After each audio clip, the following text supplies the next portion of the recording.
Hey guys, what's up? It is week 482. Let's jump into the reviews for you. The first one up is A Visual Vengeance, number 30 in their line here. This is a film made by a German in Hungary, and they filmed it in English, so that's a lot here. And I've covered this one before. I believe I've seen it at least before. I had old German Blu-ray of this one. So this is Laurin, a film by Robert Sigl. And this is pretty much the only film he's known for, to be honest.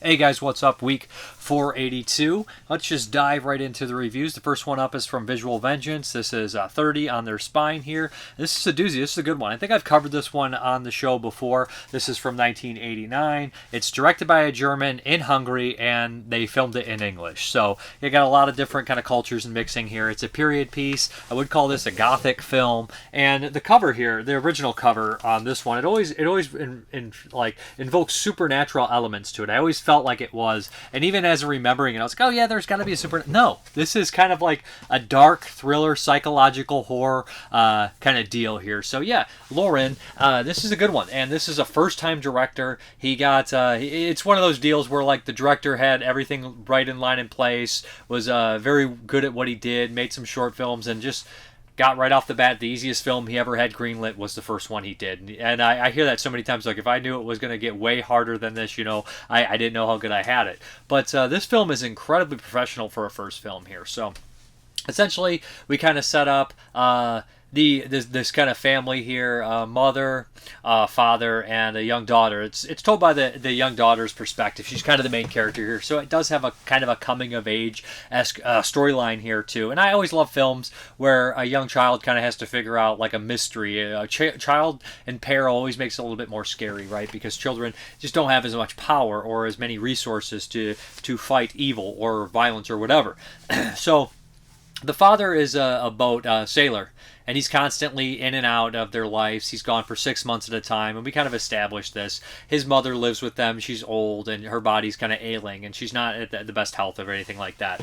And so in the very beginning of this film, we have this kind of real tragedy happen where the mother is killed in really mysterious circumstances, and we kind of get this whole idea that there's kind of like I would say like a tenderness of the wolf style killer going around, a Fritz Hartmann kind of style killer, or like an Metropolis style killer, where this young boy is killed and the mother kind of stumbles upon it, and then she's also killed or dies in really kind of a crazy way. That there's a little bit of a reveal towards the end of the film, which I won't kind of spoil. But as we progress, the father still decides to go, leaving his daughter with his ailing mother, and that creates her kind of in this peril state, because we have this new teacher that she immediately confuses for her father, because he also is a sailor. He comes in, and he's a very suspicious kind of character and starts teaching at the school. His father is a priest, the local priest, who's an incredibly cold, kind of callous character. And they do all kind of intertwine. There's these really great moments of her in a cemetery, kind of on accidentally digging up a body. And I think that the real good performance here is, of course, the two leads, and the young girl and the teacher here. And I don't really think it is a spoiler. I feel like it's fairly obvious right off the cuff who kind of the killer is in this film. It's not really the mystery of it. It's kind of the unfolding of their kind of background. And when we start getting into like the family dynamics of the characters and who's related and why they are the way they are, it really feels like something like VD, the Dutch film, where we have all that incestuous gross stuff. Not quite as dirty as that, but it's kind of as dark, and I would say less satirical, of course. But we start to peel back these layers of the character and start to get to the psychology of them, and it's a really dark spot. And now the director, in like an hour-long interview, stated that the character wasn't necessarily a pedophile. He was a child killer, but not necessarily a child pedophile. It wasn't a sexual in nature. It was more of a kind of revenge act to kind of get back at his early psychological trauma that he had within him, and he sees these children as somebody that represents himself. Now, to be honest, the way this plays out, it still does feel like there is some sexual child pedophilia action and stuff, and maybe that's just just with the stuff being so forefront in the news, but I really do feel like it feels like that type of thing, especially when we have characters kind of being voyeuristic here, including our killer spying on young children and stuff. And then we also have this weird sexual, dynamic of the daughter, having that young kind of coming to age, like seeing her father get out of the bathtub. So like we recreate that later with our killer looking at a child coming out of the bathtub. So it's like all sorts of dark stuff. And every time a layer is kind of peeled back, you're like, oh, that's even darker and more interesting looking at it this way. It looks great. I think the cinematography is one of its strong points. I think the sets are one of its strong points. I think it's filmed in a rich kind of gothic style. It definitely is heavily European looking. The cemeteries are gorgeous. The sets are gorgeous. And the character of the young girl here in peril has some sort of interesting qualities about her where she kind of fantasizes or has these kind of nightmares where she kind of sees like the killers kind of like victims and stuff like that, where it's a little bit more of like, I wouldn't necessarily call it as far as second sight, but it does kind of appeal to that kind of little bit aspect. So this is a really good movie. I think it's the same kind of carryover print from the old German Blu-ray, but this definitely has tons and tons of features on here. A bunch, and I watched all of them, so I'll go down here. We have director-approved 2K transfer from original 35 negative, complete and uncut in both English and German language, and there's 2 different versions here. So the German language, so here's what it is. It was all spoken in English, but then it was post-dubbed in English, and it was not to the director's liking. He didn't have any of the hands-on experience there, and they used that to translate a rough, bad German version of it, which is also on this disc in the translation. And then he got to go back a little bit and dub it over in German, which kind of enriches some of the dialogue, but at the same time, he's not really necessarily happy with either, from my understanding, when I ran it by Troy Howarth and asked. Audio commentary by film historian Troy Howarth, of course, author of Innocence Lost, Robert Sigl, and The Curse of Laurin. So the director kind of seemed to have a curse too, because they do all this kind of history of filmmaking on here, and Troy talks about all these projects that fell through and producers dying and all that stuff like that. And it's a story we've heard a million times about ultra talented kind of filmmakers just not really having another shot at making a great movie, because this one is really strong, and I think this is a really solid psychological horror thriller. I think it's good. I think it's very good, and I would love to see what would go on. But Troy does a really good job with the commentary, talking about the history of Robert Sigl and talking about his career and all that kind of stuff like that, and this movie and all that stuff in the making of. Updated subtitle translations for German version, assisted by the director. Original VHS rough cover Laurin from his private collection, featuring set recording audio, allowing viewers to hear the actors' real voices prior to overdubbing. And they spoke in English, like I said. Laurin says a new interview with director Robert Sigl, which is an hour long. 2 award-winning short films by Robert Sigl. The Christmas Tree, which is an early one from '83, which is a father-son relationship kind of deal. And Kornoia, 21, It Comes with the Snow, which was filmed during the lockdown and COVID. The Making of Laurin, archival doc, interview with actress Dora, this is a tough word, Zeinstar, who's, I believe, the lead actress in the film, if I'm not mistaken. Interview with Barnabas Toth, interview with that's actor, interview with cinematographer Nico Junsko. These are very hard for me to say. Interview with film historian Jonathan Rigby, who always puts good insight in here, and he seems to think it is kind of a pedophilic thing as well. Optional German language track, Robert Sigl Bavarian Film Awards presentation, 8 photo galleries featuring never before seen images from Robert Sigel's personal archives, collectible folded mini poster Blu-ray sleeve featuring original home video art, 6-liner notes essay by Tony Strauss of Wang Chops magazine, original trailer, video vengeance trailer, optional English language closed caption, region free. Now I will say this here, so it's a relatively short movie. It's 84 minutes, so the runtime's in and out, which I think works perfect for a lot of films, especially nowadays when everything seems a little bloated, everything, even the good stuff. But I think this one is rich in its look and its depth. I think there's a lot going on. If you watch and pay attention, you can see like the character dynamics and below the surface a lot of stuff going on. I think the acting's well done. I think this is a really good film. I think most people that watch this one would consider it a hidden gem, and I think it's great that it's getting a more wide release stateside. And I know people think Visual Vengeance, and they might have been collecting the SOV stuff, but they do put out a lot of solid foreign horror films, or solid to good foreign horror films, and this is one of them that I'm really happy to see get a nice release here. So check this one out, Laurin. Very recommended.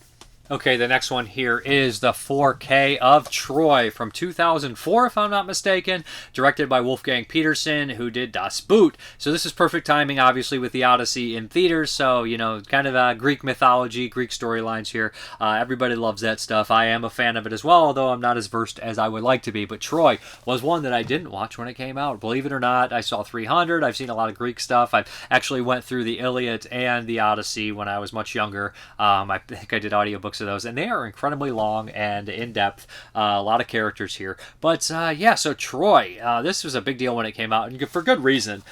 So this is basically about the Trojan War, of course, the Trojans versus the Greeks, and who want to invade them. So at this time, I'm going to always pronunciation trouble with Agamemnon. I always have trouble saying that, but he was, the king, and he wanted to have all the kings together under his rule of Greece and bring them together. So basically what happens is that it's like the Greek mythology, the gods are very heavily involved with pulling pulling the strings of people, so just because they wanted the people to fight for their entertainment, which is, they show that in Clash of Titans too.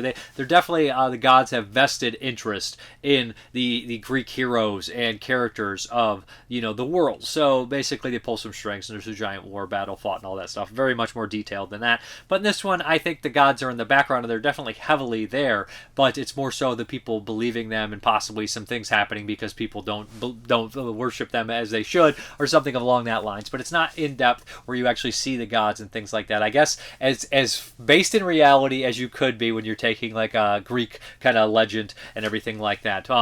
Based in some historical context, had to be, right? Had to be.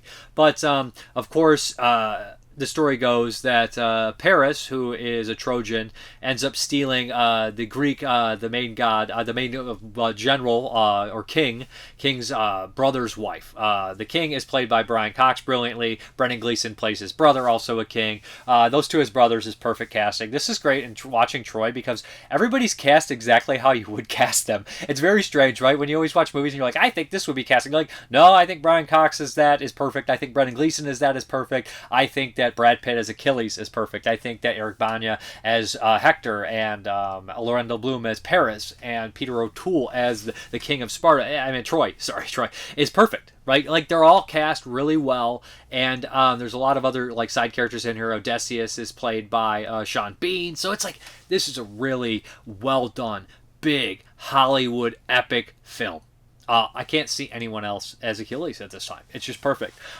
And so we have this kind of big war planning, and the Greeks have to get into the walls of Troy. And I don't know how to explain the story. It's so like this. Here's what I like about this movie. Visually, it looks great. Imagine this time there's a little bit of mix of digital effects and things of that nature. But they went in depth with the sets. They mentioned in the behind the scenes that in this time there was no statues that were bigger than 10 feet, but we had to when we had to go for the film instead of reality, we made it more appealing to the film. And they do that with the script as well. But I think it works really well in Troy here.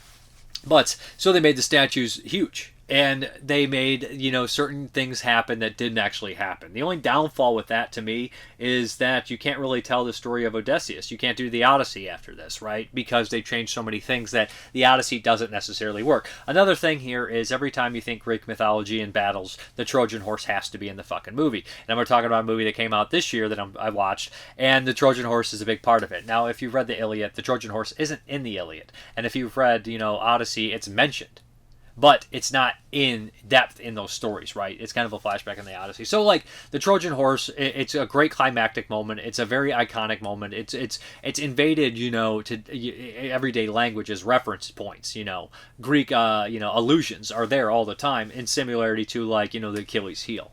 So, and that's kind of what Achilles and the character's going for here, right? To be remembered, and that's the way to live forever, right? Your name will be spoken about in history. So that's why he fights, and they definitely created, because there's people you like on both sides of this. There's not like a clear-cut villain either side, right?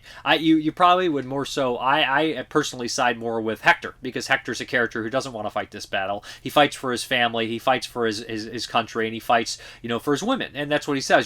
Always follow the rules here. Honor thy gods. Love your woman, and and fight for your city. And those are pretty ideal at the time, good things to have during this time. But The other characters are fighting for, glory. A lot of these characters want to, fight for glory, get their name in the history book. So that's kind of an interesting aspect, and that's what Brad Pitt's character is constantly. Achilles is going back and forth, but their characters are their faith is sealed. There's ideas that the gods control all, and their faith is already sealed with these characters. So there's that aspect as well. Like I said, the movie is spectacular looking. I know that they use some digital effects probably to enhance a lot of the ships and stuff. There's no way they had that many boats, but it looks really good. It's at that time when they were putting a lot of effort in CGI. In later days, even the big movies, some of the CGI just looks crummy. I feel like they realized what they can get away with and the audience won't complain. And they started just putting a lot of dog shit CGI in certain things. And I feel like the CGI and digital effects are really great here. The thing about it is it's brutal. The battles are brutal. They seem fairly realistic as you can be. You know what I mean? Like something probably equivalent to a Braveheart realistic, where people that seen battle, you can't chop a head off like that. You can't have that. You know what I mean in that aspect. But it definitely has that kind of issue here. You know what I mean? But the battles I think are as realistic as you want to see in a film about Greeks fighting. I think the battles are well done. I think the score is really good. In the theatrical version, the score, I guess, is better. By most people, consider it a better score. But when I watched both, I was watching theatrical, liked it, enjoyed it a lot, and I went and watched. I couldn't get through the entire director's cut. I know, guys, it's a 2.5, almost 3 hour movie, and then a 3 hour and 30-minute movie. And I did watch, almost the entire director's cut. I know it's shitty to say every reviewer that I didn't get a chance to watch absolutely everything. I listened to all the features and stuff like that, but I did not get a chance to watch the entire director's cut because I read that mostly preferred his theatrical cut. But I was watching the director's cut, I noticed more gore, more lines that a lot of people consider cheesy, and I didn't necessarily consider them all that cheesy. Ajax had a little bit more, and it's got to be Tyler Mane, right? It's going to be Sabretooth as Ajax. I forgot to look that up. But he's fun in it. So, it is a tragedy at the same time, right?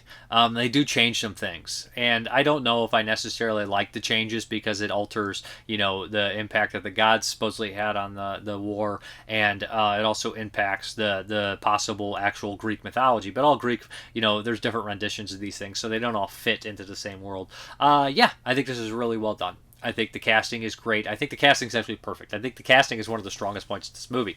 I can't really find any negatives about this movie. It's also great seeing James Cosmo in here. It's great seeing Brendan Gleeson and James Cosmo back together from Braveheart, although they don't share scenes. Peter O'Toole is just exactly the guy I would imagine as the king, and he does his completely off the wall fucking king voice and whatnot. Not, I wouldn't say off the wall, but just dead on king voice. I can't help but think of him in Caligula, right? How fucking unhinged he is in that movie.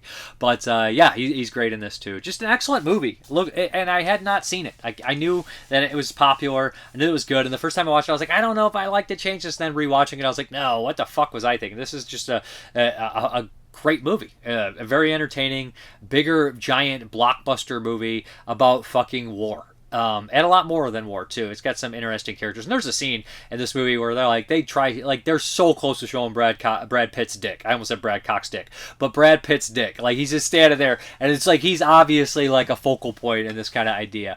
They're just obviously eye candy of Brad Pitt. But as far as the features are concerned, theatrical cut of the 35 camera neg by Arrow Films, collector's booklet, new writings by film by Priscilla Page and Laurie McGuire, an excerpt from the original production notes, and reversible sleeve, of course, and it's all presented in Dolby HDR10 Dolby Vision, and we have 5.1 and 2-point audio options. As far as the features, in-movie experience, an archival picture-in-picture commentary of the film, which is fun. This is 3 hours. You got people Brad Pitt and Wolfgang Petersen coming in, and the set designers, everybody bringing all these things in there, how accurate they were with the sets. Very good, cool stuff. And this is old, obviously made during the time of the release of the original DVD. And The Thick of Battle, an archival behind-the-scenes featurette. From Ruins to Reality, an archival behind-the-scenes featurette. Troy and FX Odyssey, an archival behind-the-scenes featurette. Attacking Troy, an archival behind-the-scenes featurette. Galley of the Gods, an archival introduction to Greek gods. Easter egg. So most of this stuff really is archival stuff, which is unfortunate that there's not any real new stuff, but the stuff they do have is damn good. Music by James Horner, so you gotta love that. I would really recommend this one. Diane Kruger actually plays Helen of Troy, or Helen of before she was, but Orlando Bloom is kind of not a likable character in here. I guess he redeems himself, but the stuff that Hector says to him is pretty perfect. He says, you speak of love, but you go around and bed all these maidens and things like that, and you never stay with one person. You know nothing of love. And then you speak of dying, but you've never seen anybody die. You've never killed anybody. You've never been in battle. You know nothing of dying. You know nothing of love, and you know nothing of dying. And you're just like, yes, Hector, I agree. I completely agree. story. And Eric Bana is an actor that I have not seen as much as I would like to, but he's never really disappointed me. I know the Hulk and the first Hulk movie was kind of a disappointment, but I don't remember him being poor in it. But I do remember him from Choppa. He plays Chopper, which is the crazy true crime kind of story thing. I don't know how true the movie is, but it's an entertaining one, and his performance is top notch. But he's a very good actor. I would definitely like to seek out some more Eric Bana stuff. But the fights are well done too. Can't say that enough. I think it's well choreographed and things of that nature. Good stuff. Check this one out if you haven't seen Troy. The new release looks spectacular. No new features, which is kind of a bummer, but I think that people know what they're getting into with this one. Both are 4Ks, by the way, the director's cut and the theatrical cut. All right, guys, here's one, another one from Arrow Video here, and this is The People vs. Larry Flynt, made in 1996, directed by Miloš Forman. Miloš Forman directed two of the best movies of all time, one of my personal favorites and One Flew Over the Cuckoo's Nest. He also did Amadeus. Both are like stone cold classics here, and I had heard about the People vs. Larry Flynt when it came out. I was way too young to watch this, and Larry Flynt was this kind of counterculture character that I really didn't know all that much about. He was around, but he was a character that I heard in passing. He made Hustler magazine, so I didn't know all this shit about Larry Flynt. I knew that he was a proponent of free speech, and I knew of this film. I didn't know who wrote this one. It was just kind of one of these movies that came out at the time I was 10 years old. So, and it's always been in the back of my head. I knew that Norm Macdonald had a small role in it here. But so this interesting, getting this movie made is an interesting thing here. So the writers, Larry Karaszewski and Scott Alexander, if I'm not mistaken, now they had kind of I don't know if it was a hit, but it's definitely a critical hit and a cult classic now, and Ed Wood. They had written Ed Wood and Tim Burton directed it, and that's a spectacular kind of biopic movie. It's excellent, Ed Wood. And I'd seen that movie, and I liked that film a lot. And then they went on a few years ago and made My Name is Dolomite. They wrote that one, which is another great biopic movie. So I'm like, these guys really have this kind of format, and they really do an exceptional job. So when I put this in, I was like, this definitely has that kind of vibe of Ed Wood or My Name is Dolomite, and I think those movies are both great. And it's about a counterculture character I have interest in that I didn't know much about, except in passing. So I was like, all right, let's see how this thing works out. And of course, they have to condense this guy's entire life story of Larry Flynt. It's played brilliantly by Woody Harrelson. Love Woody Harrelson, and his wife in this is Courtney Love, which is crazy, right? Courtney Love, a lot of kind of controversial character in herself. There's also some great performances. There's a bunch of people in this. Edward Norton's got a great role as his longtime attorney, who's actually playing kind of like a smorgasbord of multiple attorneys in here. They condense a lot, and they choose it intelligently how they do condense it.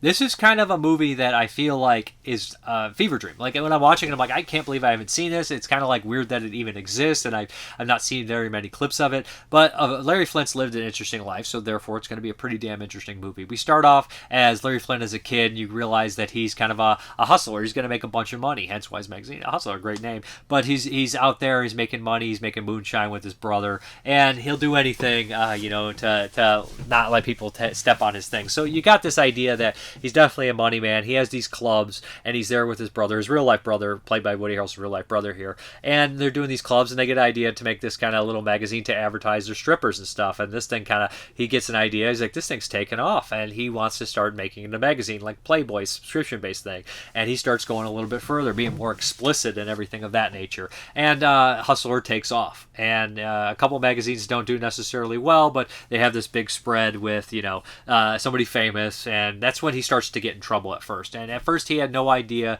about kind of free speech, but when he first gets pulled into the court and he starts to actually have repercussions for what he's done, that's when he becomes this big proponent for free speech, and he starts coming in and becoming this larger than life character who has all these antics. And they show all this kind of stuff, his ups and downs, his tragedies. Woody Harrelson's hilarious. He does the voice of Larry Flynt. Larry Flynt actually has a role in this movie as a judge, and one of the best performances, one of the most fun kind of performances in here, and he's a super memorable performance. There's a lot of smaller roles in here. You'll see like James Cromwell, like I said, Norm Macdonald, and they hit all these big kind of highlights, how provocateur he was, and how he had all these articles in Hustler, all this kind of stuff like that. You'll spot some like characters that work for him, pretty major characters like Vincent Schiavelli and Crispin Glover. So the movie's got a really great cast. I think Courtney Love's really good in it. She's completely wild, weird, exactly the kind of character you would want. And I've always been a Woody Harrelson fan. I mean, Woody's one of the guys that I've never disappointed in what he does. Even if it's a movie I don't give a shit about, Woody's in it, I'll be like, oh, this is going to be pretty good, because Woody Harrelson is just an incredibly likable, actor for me. I just don't have many bad things to say about him, and I think he does a really great job in this movie. It's produced by Oliver Stone, which makes sense. Previously Oliver Stone had directed, Natural Born Killers. I don't know if he had any pull in putting Woody Harrelson in this movie, but Woody Harrelson does a great job in here. I think that it's a very entertaining movie. It teaches you a bit. I don't know how accurate everything is. When you watch stuff like My Name is Dolomite and Ed Wood, there's obviously some things that aren't completely accurate, but there's a bunch of features on here. Of course, it's a 4K. Got the 4K feature here with archival audio commentary with Woody Harrelson, Courtney Love, Edward Norton. Then you have the commentary of screenwriters Scott Alexander and Larry Kazuski. And then we have new special features here. On the special features on a Blu-ray disc, we have Hail Larry, a brand new interview with lead actor Woody Harrelson, which is a big get. Gotta love hearing Woody Harrelson talk about meeting, Larry Flynt and stuff, and deciding to make this movie and stuff. Satire in Satin, a brand new interview with Columbia Pictures ex-production president Lisa Henderson and producer Janet Yang. That's interesting as well. Those are people you don't typically see get on the behind-the-scenes special features here. Only in America, brand new interview with screenwriter Scott Alexander and Larry Kazuski. Gotta love them. This is in French. Et la mur de l'Evidence, an archival interview with cinematographer Philippe Roselot. Miloš Forman on the Charlie Rose Show in 1997 interview with the director, which is interesting on here because it talks about free speech, not being interested in hustle or porn, but interested in the free speech aspects of it. Free Speech or Porn, an archival featurette about the making of the film. Larry Flynt exposed an archival featurette narrated by Dennis Hopper. Gotta love that.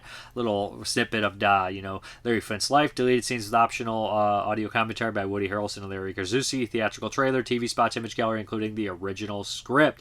Looks pretty damn good. It's got a great cast, and it's good Edward Norton performance too here. But the courtroom antics are always fun, and you can't help but root for Larry Flynt. I actually found myself getting incredibly angry at the judge played by Larry Flynt in this movie, that I'm just like, people that worry about other people's lives are not mentally, they're just fucking unhappy. Like, dude, leave people alone. You don't have to read Hustler. Grow up. You know what I mean? It's just the way it is. I hence look at my room full of crazy movies that 90% of people do not want to see, do not like. Maybe some of them want them banned, gone, whatever.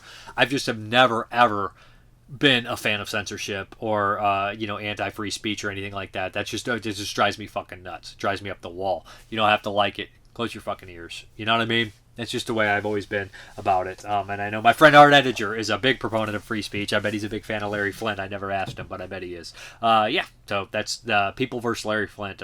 Great movie. I was very interested in it. It's just good stuff. This is a movie that I missed out on. And I say this, horror movies in America were not great in the 90s. In the 96, especially mid to late 90s, were pretty bad. But we had so many good movies, dramas, crime films, comedies coming out at times. More so drama and crime films. I feel like there was a lot of great stuff coming out, with that Tarantino kind of style way. But this is a great one too. Good drama film. Good stuff. Okay, the next one is also from Arrow Films, and this is an oddball one here. This is Shogun's Ninja from 1980 from Toei Films, Arrow release here. And I had not really heard about this one, but looking it up and seeing it's the director of Star of David, which is one of the craziest Nikatsu erotic films ever. He also did Takagawa Sex Ban, which Mondo put out, Mondo Macabro, which is also a fucking batshit crazy movie. So watching this one, I was like, what are we getting into? And this one, some context. It got made because Shogun's, Samurai Reincarnation, I believe, was a big hit. Or was a Shogun Reincarnation? We did a Sonny Chiba flick from 1980, did really well. So it was a surprise hit, and I believe it was Samurai Reincarnation, which I love. It's a great, crazy movie from 1980. So that one did really well, and Toei was like, can we go back and start making these kind of classic films that we used to make, right? These kind of big period piece kind of movies, but at some reason we need to, due to television problems, and there's a great special feature on here that kind of explains where the Japanese market was at the time and why, these movies had switched from certain things and everything like that, why Nikatsu had went to erotic films to survive and other companies like Shintoho died out. So this makes a lot of sense, and it's not much different from what happened in Italy television and a lot of other countries, right? People start watching TV. So the movie studios have to be bigger. Movies have to make less movies, bigger budget of movies to get the audience there. And this is what Shogun's Ninja is. And this movie was made in because stuff like, Samurai Reincarnation, I believe it's Samurai Reincarnation, did so well. Or did well, so they figured they could go back to making these movies and abandon the Yakuza movies that Toei was making so much and things of that nature, you know what I mean? So they could make different things. And this one is an oddball movie here, so if like watching the feature, I'm using context here because it makes a lot of sense why the movie's the way it is, because in the very opening of this film, it's a period piece, it has real historical characters, but it's not really, truly accurate to anything that happened. It reminds me a lot of the kind of 13 Assassins trilogy movies, like how they used the, tactics and stuff, but it also has this goofy element. The score is all over the fucking place. It doesn't feel like a traditional score at all. It feels like somebody watched Shogun Assassin, the recut of Lone Wolf and Cub in 1980, and was like, well, let's do that kind of score. Let's have this kind of appeal to maybe, an international audience or something like that. But the score is really out there, really weird. Not for all Japanese movies, but for this kind of movie, I think the score is a little out there and a little bizarre. Memorable and good, but just odd.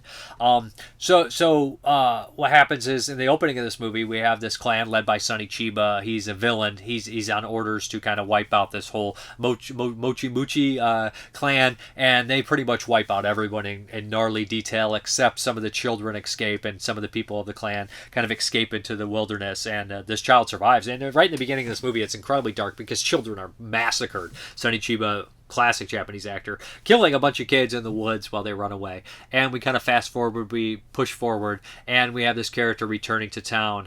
The prince, the young son, was never found. Chiba never found him, and he's returning to town. And they're supposedly looking for these dual daggers of sorts that lead to a treasure. So there's more than one person looking for him. This guy returns to town. He was in China, so now he is like a Chinese woman who's a friend of his who kind of follows him here, and he meets his old friends, and he kind of gets the gang back together because he needs to stand up to this Shogun and Sonny Chiba. But he's right on their tail. And that's pretty much the battles back and forth. A lot of the characters get captured and threatened to be boiled alive, and they have to fight to survive. And in the end, leads to a very 13 kind of assassin style setup where they're going to catch them on the road and start picking them off. That's kind of what we have here. There's some elaborate, insane fight scenes that involve a lot of tree play, characters climbing up the trees because the bad guys are in fact ninjas. Did I mention that? They're ninjas.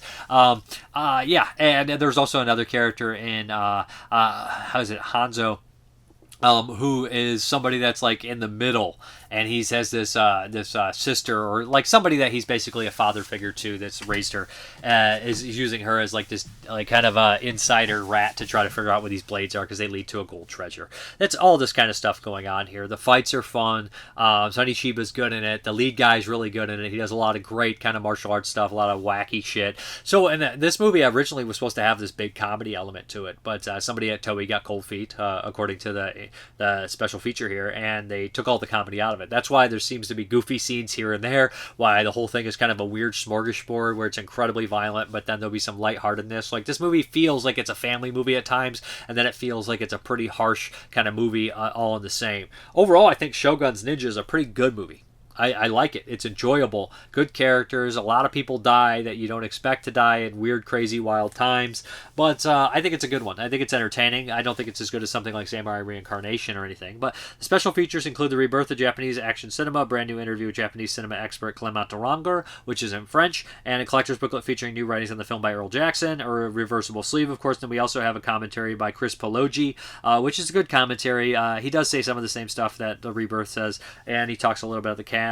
This is a fun movie, and the lead actor in here, Hiroyuki Sadada, went on to be in a bunch of bigger movies that people would recognize, like John Wick 4 and things of that nature. So he's in a slew of stuff here.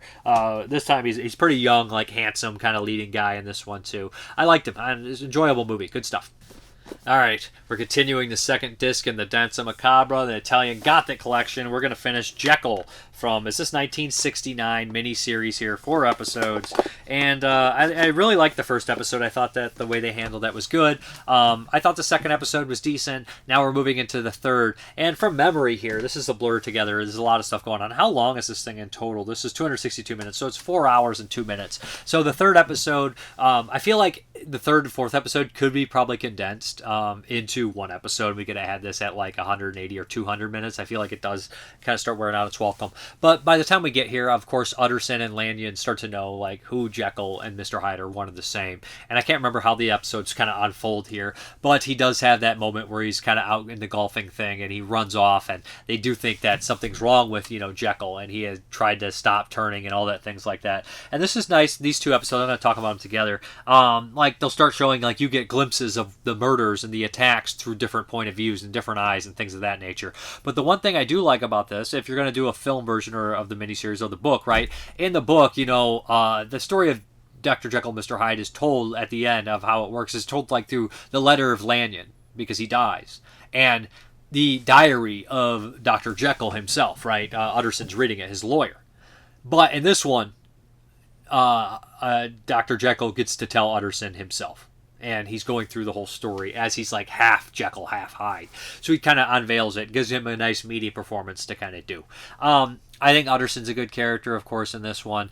They add some things. The one thing that's really kind of a hit in the fourth story, they add like the flashback. They add this whole love angle where, old Jekyll is partially younger as Hyde, so he like finds this kind of like young college girl with a dog, and there's like a 15-20 minute segment in there. You're like, this is unneeded. This doesn't really work. Some of the stuff that I did feel worked is in the third episode where it gets really trippy and we start going fisheye lens and get real weird lenses, and we have just Jekyll laying on the beach kind of high or in the field kind of weird and just talking about the feeling he gets from it, and I feel like that stuff works a little bit better. And then I think the attacks, showing the attacks of point of like him talking about it and like kind of revealing his sick psychosis or like his psyche at the time is also good, seeing the old poor captain being attacked. So a lot of that stuff works. I don't know if I like his kind of protege. There's a protege kind of character that I don't really remember being in the book of that style, you know what I mean?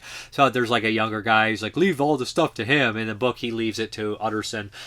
There's some changes I don't like. There's some changes I do like. Overall, I think this could have been condensed, and I think you can make a great 2.5 hour version of this instead of a 4 hour and 10 minute, or even a 3 hour version of it. But overall, it's good. It's interesting. There is a special feature on here, the double spiral staircase of Jekyll and Hyde video essay by film scholar Joseph Dwyer. So I do remember that being decent. The video quality on this is not necessarily great. The acting is really solid, though. No complaints on that. And I think the story structure of it is decent as well. But that is Jekyll from 1969. Decent miniseries, I would recommend. If you're a fan of Dr. Jekyll and Mr. Hyde, it is cracked me up because I think the writer, the essay had the same kind of idea I did. I was like, has anybody ever watched a Dr. Jekyll and Mr. Hyde movie or story or anything, like any adaptation of it, and not know that Dr. Jekyll is Mr. Hyde? Like in the book by Robert Louis Stevens, back in the day that had to be the twist, right? Like, they're the same?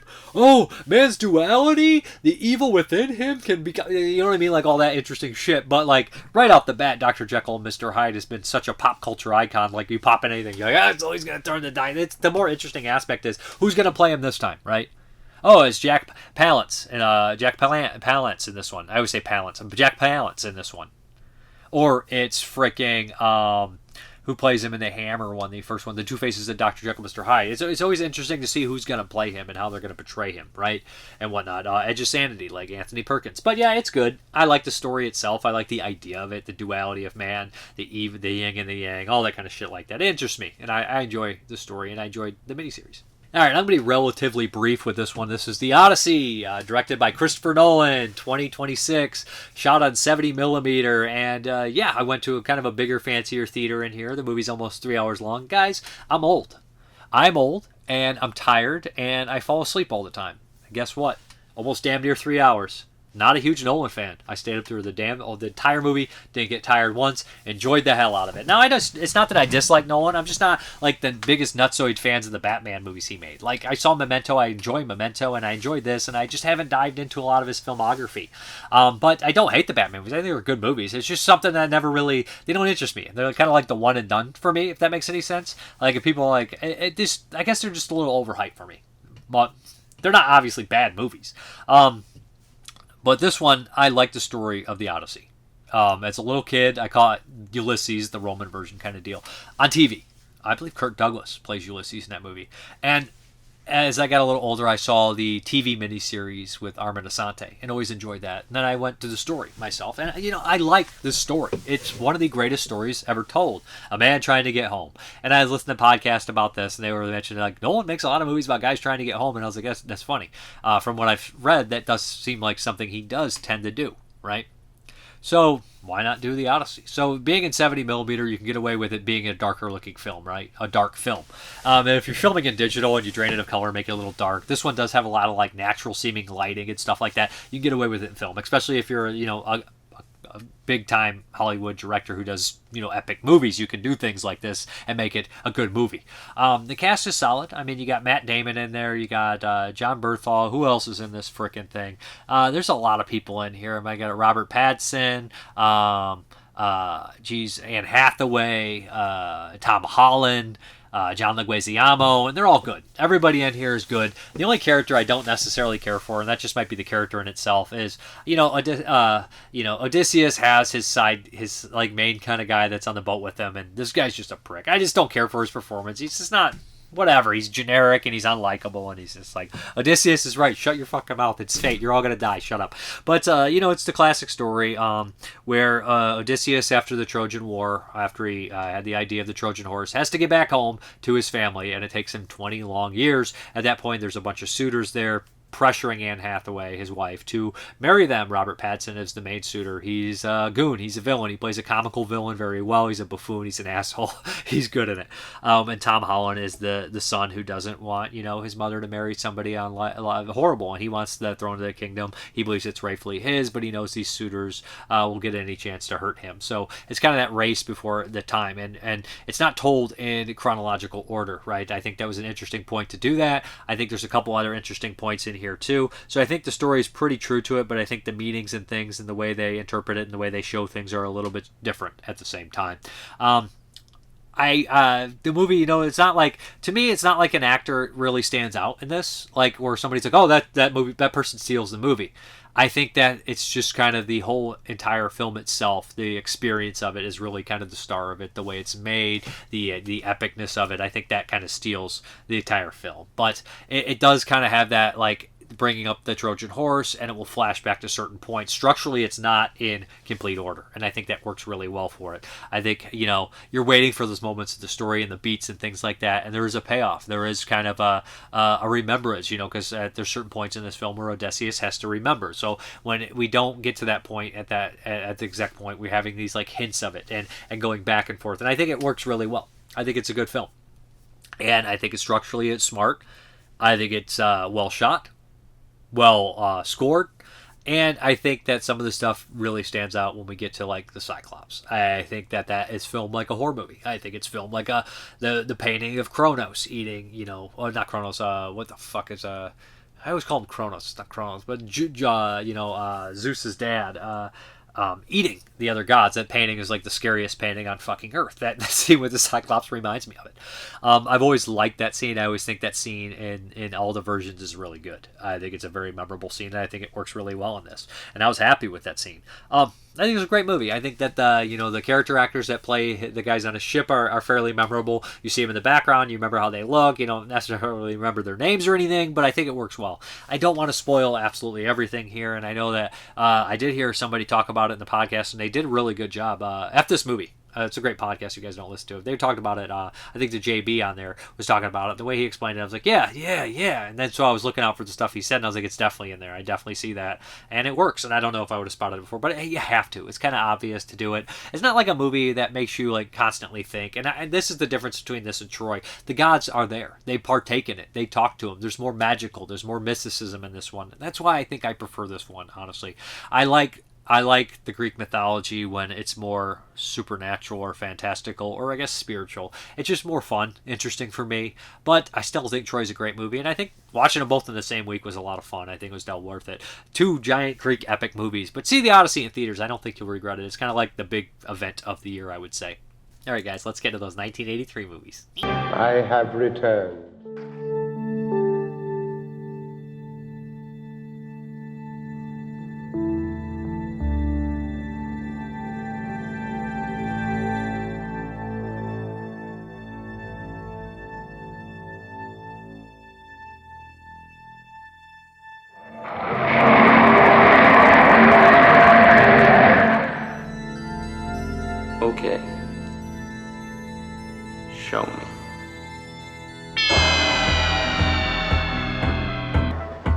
Where is the music now?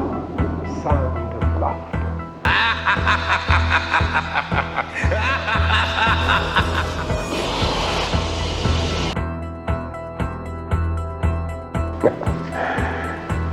There was never laughter.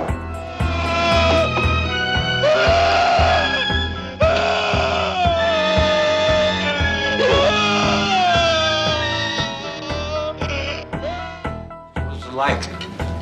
What's what like? Screwing a psycho.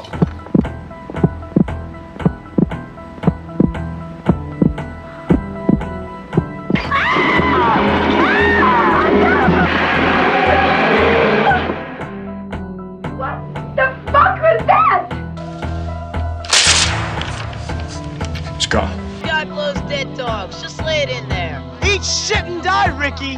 Eat shit and live, Bill. Yeah, Bill, he's a little wet. 31. 32. 32. Year of a man's prime. Loved by many women. He might still learn to swim. 32. Going. Gone. The kid was cut in half, Arnie. They had to scrape his legs up with a shovel.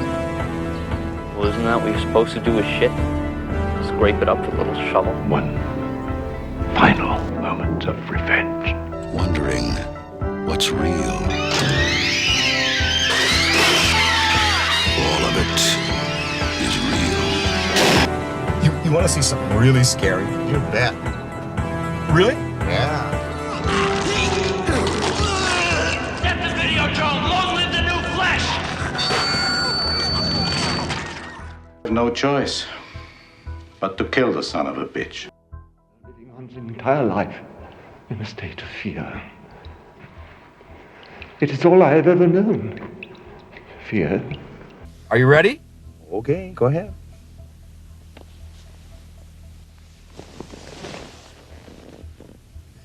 What are you doing?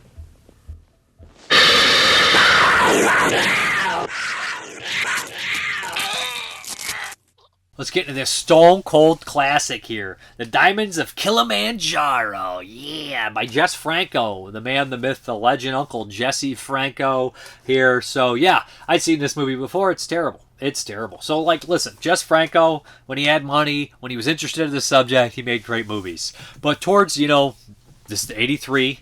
We had the big cannibal boom in the early 80s, right? The jungle adventure cannibal movies, Cannibal Holocaust, of course. It started with Man with Deeper. I'm not going to do the whole fucking history lesson here. But man, Cannibal Holocaust, all these movies were popular. Jungle Holocaust, whatnot. So by then, you have all these investors trying to make movies for that market, cannibal movies. And you get guys like Joe D'Amato, who made, Manuel and the Last Cannibals way ahead of its time, actually, in terms of that subgenre. But Jess Franco in particular, who doesn't like cannibal movies. In fact, a lot of his movies, he doesn't particularly care for violence. But he's made a couple cannibal movies, including this and Devil Hunter. This isn't cannibal, but I'd say jungle adventure movies, right? They're all in the kind of same vein here. So, but when you put him in these kind of movies like this, he doesn't really like them. He's not interested in the brutality of a jungle adventure movie or people being killed. I don't know if he ever was supposed to be making that in this movie. This movie is definitely kind of a missing person, kind of go hunt for this person, inheritance kind of scheme bullshit. But it definitely gives me the vibe that Jess Franco didn't want to be anywhere near a fucking jungle. He didn't want to make any like jungle brutal adventure movie.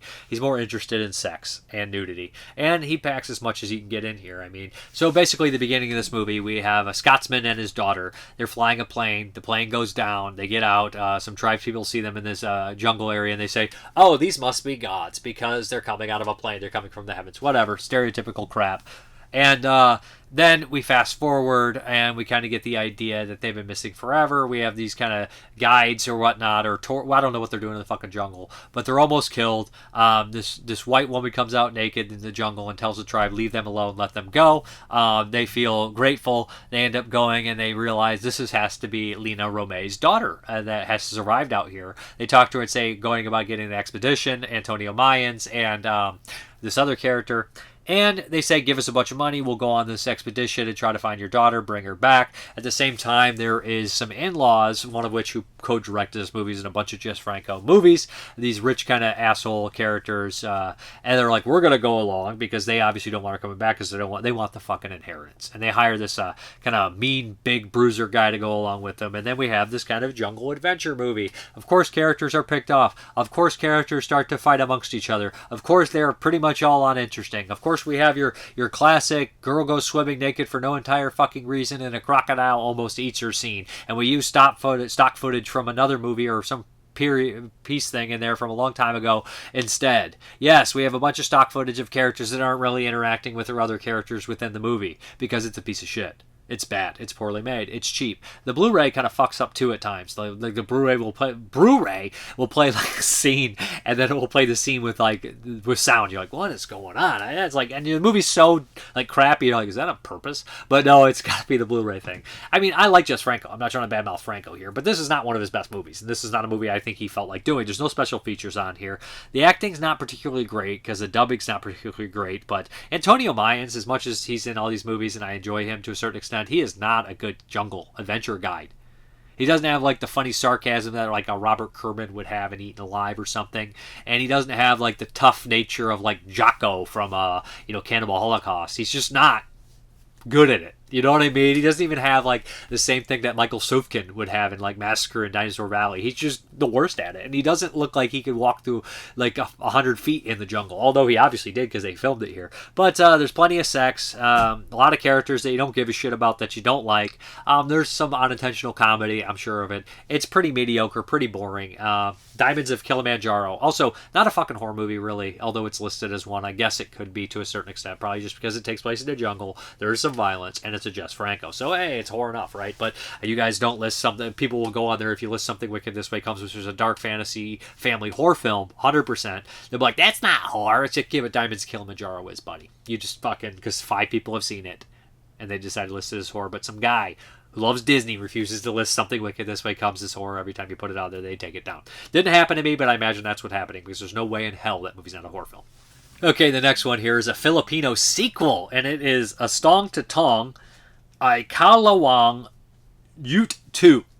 Yes, perfect. Nailed it, as they say. But this one here is the sequel to the E.T. Estong Tutong from the same year. So here we go here, right? So I was watching Estong Tutong, and there's one, and the first one has one scene of a character that looks somewhat like E.T. in the credits. Boom. The second one also is listed as a comedy science fiction movie on Letterboxd, and it's listed as an E.T. spoof as a description. Now, this is a comedy, yes, but it is a horror comedy. It's no sci-fi, and it's not an E.T. spoof. Everything on that fucking list is inaccurate. I don't think anybody's actually watched this fucking movie, except me, with my AA subtitles, watching a sequel to a Filipino supposed E.T. spoof, which is not fucking in the first place. So here, the first film, Estong Tutong, is played by like Chiquito, and he's like a comedic character in the Philippines, very popular character. So he falls in love with this like ghost woman, and antics kind of ensue. It's more comedic. There's weird things. I don't remember how it turns out. I watched it last week. The sequel here, I was like, is this a sequel? Has the same character. He seems to be in a different area. He seems to be kind of up and up in the small town village. He's like maybe a politician. I can't fucking remember here. The subtitles aren't great either. But Estong Tutong gets married, and he has his wife pregnant. He's incredibly happy, but at this point, that ghost Minerva from his past comes back, and she's not happy about any of this, so she gets the help of a sorcerer of sorts who's turning these people into these monster beast men that are going around killing all the characters. This happens more so in the second half of the movie. This is like 2 hours, but literally like the last 30 minutes is a bunch of crazy beast men running around and killing people, but they refer to them as Aswangs, which we know that Aswang is a classic kind of mythological kind of creature that drinks fetus blood through its long tongue. There was a movie made in the early 90s, mid-90s, that was about a Aswang. They're very common in some Asian cultures and whatnot. This kind of character that kind of does this kind of thing like that. Some of them are floating heads, portrayed as floating heads. There's kind of 2 different floating head kind of creatures, but one of them is a floating head that sucks blood through a woman's vagina, sexual orifices, to suck the newborn baby's blood. And they mentioned that it was an Aswang. I can't remember if there was actually an Aswang. I don't remember any floating fucking thing, but I definitely remember the pregnant woman being attacked. Picture quality wasn't great, but there's all these like werewolf monster things running around here attacking people, and there's a bunch of them. So I'm like, in what fucking world is just a comedy science fiction movie not listed as, this is a horror comedy, but it's also like weirdly, like the tone is off. Like, yes, we can kill a pregnant woman in this movie, but then like there's goofy, silly comedy, you know. I don't know. It's bizarre, man. It feels a lot like an Indonesian or Hong Kong movie in certain aspects, but it's incredibly too long. The end fight stuff is fun. Overall, this one is, I guess it's not as good as the first one by memory, but it's also, it's probably a little bit more memorable because of some of the weird shit that happens. But yeah, weird ghost woman revenge stuff with weird werewolf kind of beast things. I don't know. Has anybody ever seen the Estong Tutong movies? Besides me, I don't know. I'm sure are some. Maybe they're more popular in the Philippines. They should be. This character is a popular actor in here. But these are fucking bizarre. And they're wrongly labeled. So if you're like, I don't want to watch a comedy sci-fi E.T. spoof, this isn't. It is more of an Indonesian style horror flick in that kind of vein with the comedy elements as well. So it's like it feels in that kind of thing. If you've seen some Indonesian horror, you've probably seen something similar to this. But yeah, that is Estong Tutong. I'm not going to try to say the second part again. Part Deuce. Both from 1983. Both nothing like the other E.T. ripoff. That these are considered E.T. spoofs. They're not. But there's only one true E.T. spoof. There's extraterrestrials with Juan Piquer Simone. I mean, there's of course Mac and Me and Nuki and all that crap, but that's different. Okay, the next one here, I'm going to be relatively quick with this one too. This is El Ahorcado. And this is listed as like a fantasy horror western. This is not a horror film at all, but there is somebody supposedly coming back from the grave. So what we have here is kind of like a inheritance style western thriller scheme thing, where of course we have this young man who's madly in love with his cousin, not really cousin, adopted cousin. So his uncle has adopted her, and his father has a lot of money, and he wants to marry her, but she's promised to this old creepy man who has money as well. And of course, they get into it. The nephew and the uncle, and he's like, "I want to marry her. I love her." The uncle says no, blah blah blah blah blah, and then all of a sudden, in this kind of big heated thing, the father falls over dead of a heart attack, and he's been poisoned. They say that the son did it. He's clearly been blackmailed by the uncle, and he ends up going to prison. He ends up hanging. There's a couple people that were involved with it, including like kind of a henchman style character, and so this guy ends up on the slab, but he wakes up. And you're thinking, oh shit, is this going to be like, you know, a revenge from beyond the grave? But he wakes up and he's perfectly fine. The guy who's supposed to be watching him ends up dying, I don't know, of a heart attack. The sheriff knows something's up. The sheriff's actually an actor in a bunch of movies, but he directed this movie. So it's one of the few films he directed. So I don't know, he just had to direct one or something. But the sheriff knows something's up. This guy is completely fine. It's not like a High Plains Drifter storyline or something like even like Dream No Evil, where like Edmund O'Brien wakes up on the slab and there's like mystery behind it, psychological stuff. No, he's just perfectly fine. He's like, hey, I don't know why I'm alive, I'm fine, but I'm going to get my revenge. And he ends up even teaming up with the sheriff, and he learns more about these people who basically set him up, and greed, and basically kills them all. They turn on each other from greed. He steps in a little bit, and you know, some people die, some people go mad, and everything is all settled. He's fine. There's an opening here where like all these kids are like pegging rocks at this woman, which is really bizarre. But El Ahorcado is okay. It's very TV-ish, except at one point a guy's kneecaps get shot out and it's pretty gory. Besides that, it's a fairly TV kind of driven affair. Not horrible, but one of the only kind of Mexican horror films listed, and I don't really consider it a horror film. But Something Wicked This Way Comes is not a horror film, but listed according to them. It's crazy. Okay, the last one from 1983 is a real winner here. This is called Special Bulletin. Now, it's listed more as like a TV kind of thriller, not really a horror film, but the last act I would consider it horror, and it fits in with a lot of themes of kind of nuclear destruction and the end of the world kind of feeling, if that makes any sense, with stuff like Testament and Day After Tomorrow and all the post-apocalyptic nuke movies that have come out. Although this isn't a supposed like the threat of a complete world ender, it's still the threat of a nuclear bomb is fucking terrifying here. So basically the opening of this movie, we have these news report where this character's kind of on the docks, and it's actually played by the guy from Dead and Buried and Savage Weekend. He's like He's the gay character in Savage Weekend. Best character in that movie, by the way. But he's also he plays the guy in the very beginning, the first victim in Dead and Buried. And he's he's basically an anchor, and he has a cameraman with him, and this shooting starts to happen on this naval base. And almost immediately he gets drug into it, and there's this group of terrorists. There's like 5 terrorists here, and they have pulled into this boat, and they have a homemade nuclear bomb with plutonium on it. And the people don't know if they're bluffing, but there's a live broadcast, and they have hostages, and he's broadcasting from this boat. And the show kind of introduced the characters, no cut to like times on the newscasters, who these people are. And this one would be really effective kind of as like a Ghost Watch or WNUF Halloween special or War of the Worlds situation, where you're like, is this real? Is this really happening? That's kind of what they're going for. But immediately I recognized the first actor I seen on screen. I was like, oh, that's the guy from Dead and Buried. And then Ed Flanders is one of the newscasters, is like from the Ninth Configuration, The Exorcist 3. So great actor.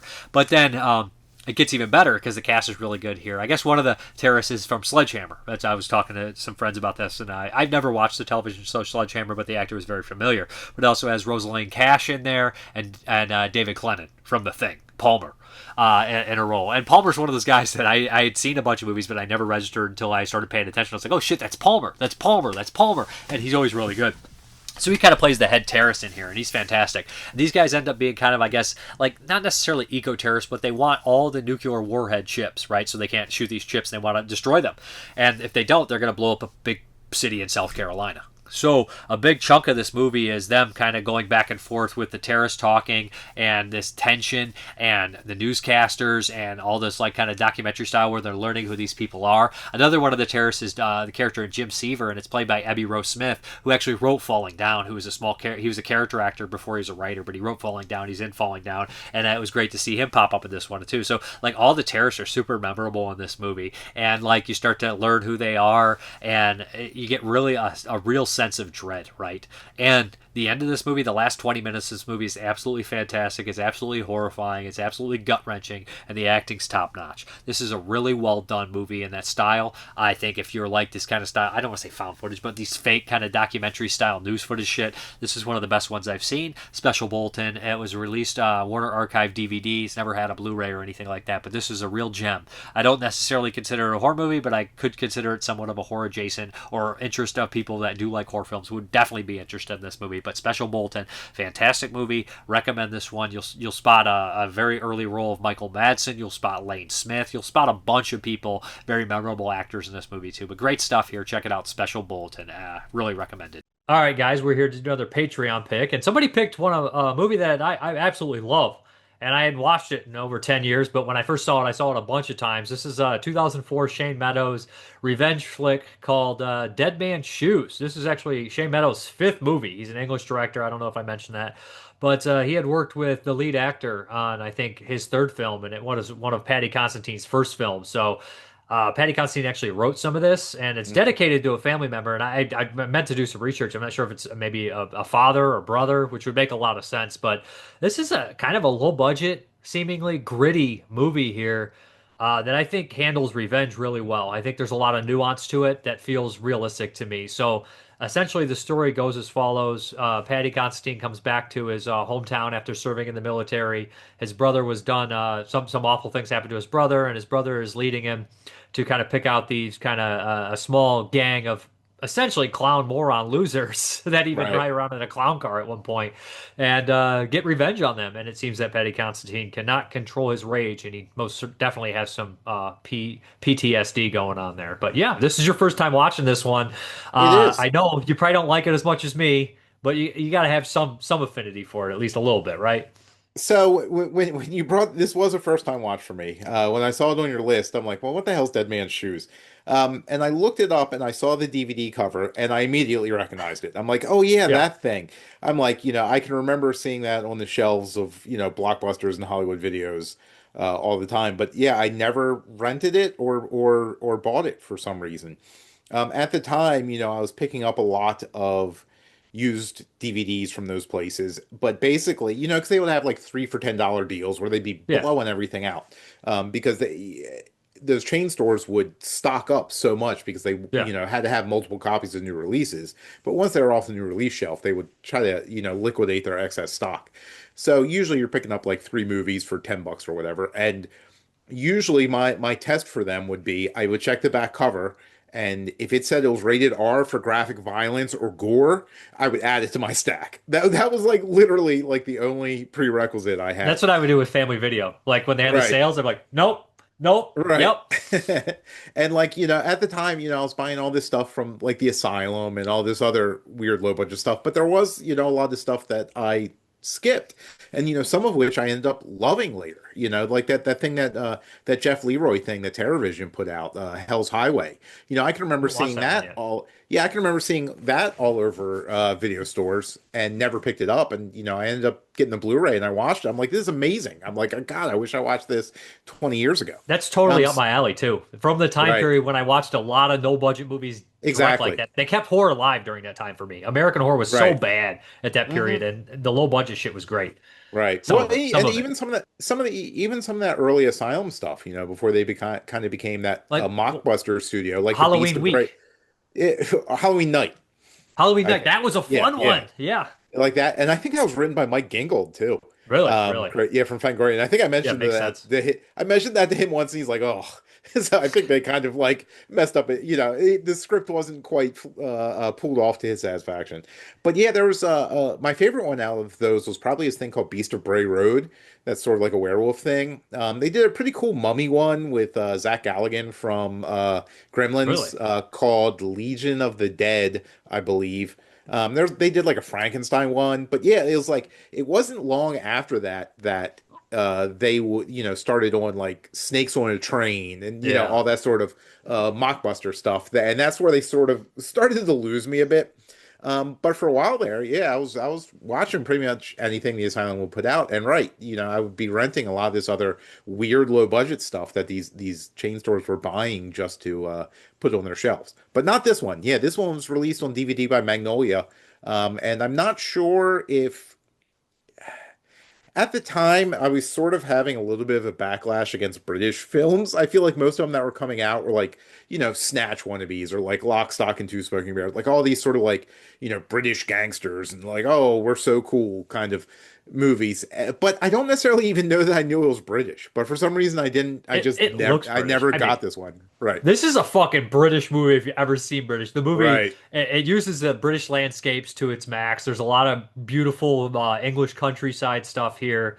A lot of thick, very much folky kind of music played in the background. Yeah. And even the buildings and the villages, everything is incredibly British. And Shane Meadows is known for an incredibly British director. You know? Well, I mean, his big thing was, This Is England and its sequels, which, I mean, that's about as English as you can get. Is a movie called This Is England.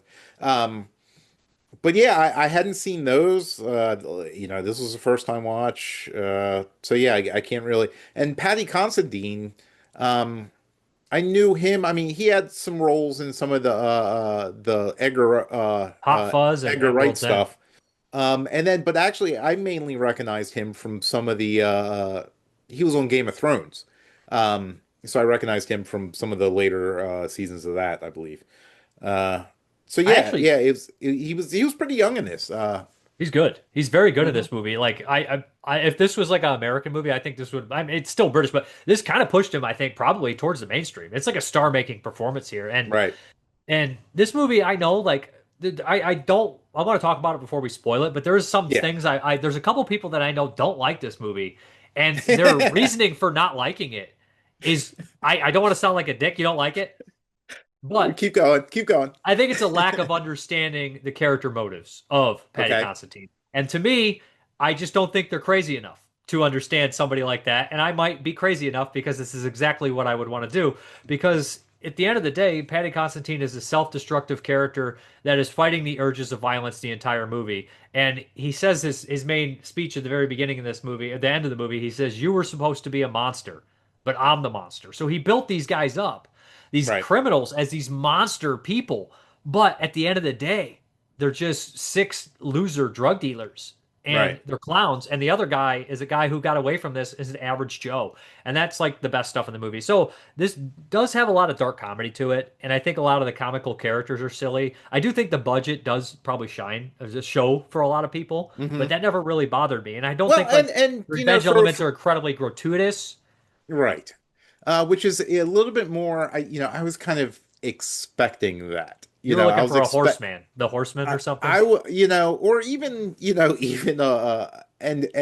is a pretty tall order to fill, but you see when I think of PTSD soldiers, revenge movies, you think of Rolling Thunder, you think of the Exterminator, things along those lines where I'm like, and I don't think that this really... Those are exploitation movies in a lot of ways. Yeah, you know what I mean? and Exterminator certainly. I was kind of hoping a bit more of that from this, but even low budget, and the budget doesn't necessarily bother me. I mean, Combat Shock's one of my all-time favorite movies. One of my favorites. Which and has a lot of similarities to this. The sort of these people just like living in squalor. So I can definitely see some points of comparison in with that. But yeah, before I start,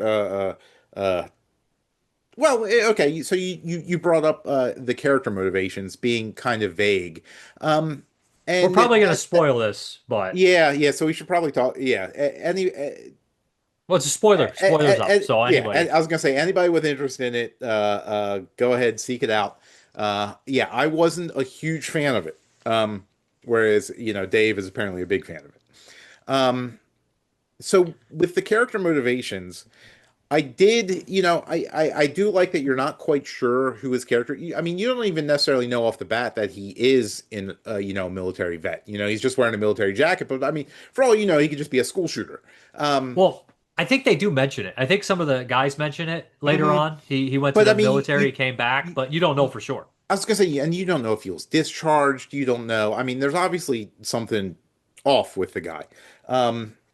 And the movie kind of peels back layers. It doesn't immediately tell you what happened to this character that's his brother either. It's not till later that's kind of revealed. Yeah, there's some flashbacks where it shows you snippets of it. But at first you're just like, oh, they were, partying with this kid, this young guy, I mean, because he's not a kid. I mean, he's he's grown mentally up, but handicapped, he's slow. though. Right. Yeah. And Tony Kimball, he's pretty good, and I think his performance is good. And he ended up being Dr. Doom in one of the Fantastic Four movies. Oh, really? Which is real wild. Funny. This is like strange casting. That's one of the ones I actually didn't watch. It's not the old two that came, not the Corman one, obviously, not the two that came out in the early 2000s, which were terrible movies with Michael Chiklis trying his best to save it, but he cannot. And then we got the other one that came out, and then the newest one. I love the Fantastic Four and the comic line and stuff like that, but those movies, I just wasn't so sure about those. So, but yeah, no, he's pretty good in it. But yeah, it you kind of get layers, and eventually it is revealed, what happens. But again, how much of that, I mean, there is responsibility on these characters from that, but does that justify this guy's actions? And I mean, I guess justification.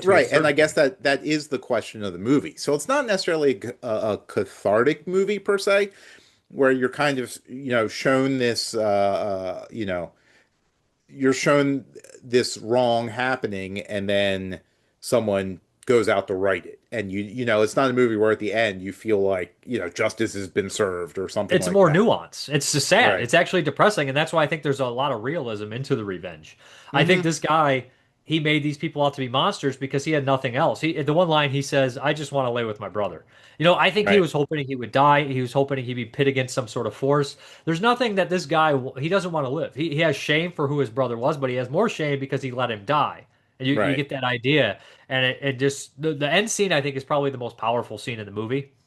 And I remember people bringing that up. They're like, why didn't he kill him? It makes no sense. It's like, it makes 100% sense. Because at this point, he's seen these guys that have just continued to be losers their entire life. So he systematically picks them off. And it's incredibly easy because they're morons. Right. But the last guy, he sees that he has 2 kids. And he says, you're going to have to kill me because I cannot control myself. And he plays with him at first. He doesn't, like, there's a scene in the VHS, the first VHS, which I never understood, where she pees on his toothbrush and he uses it. It makes no sense in that because I think the whole plan of that was to eventually kill the guy. So just kill him the first night. This one, Paddy Constantine is clearly mentally ill, and I don't think he knows he's going after them, and in the back of his head, I think he wants to kill them. But at first, he doesn't do it right away. I think he's waiting for something to stop him. You know what I mean? And he definitely questions himself a lot here. He puts himself out there in the open to be killed several times, and they just can't do it. Well, and that's the thing. That's kind of the weird thing because at first they won't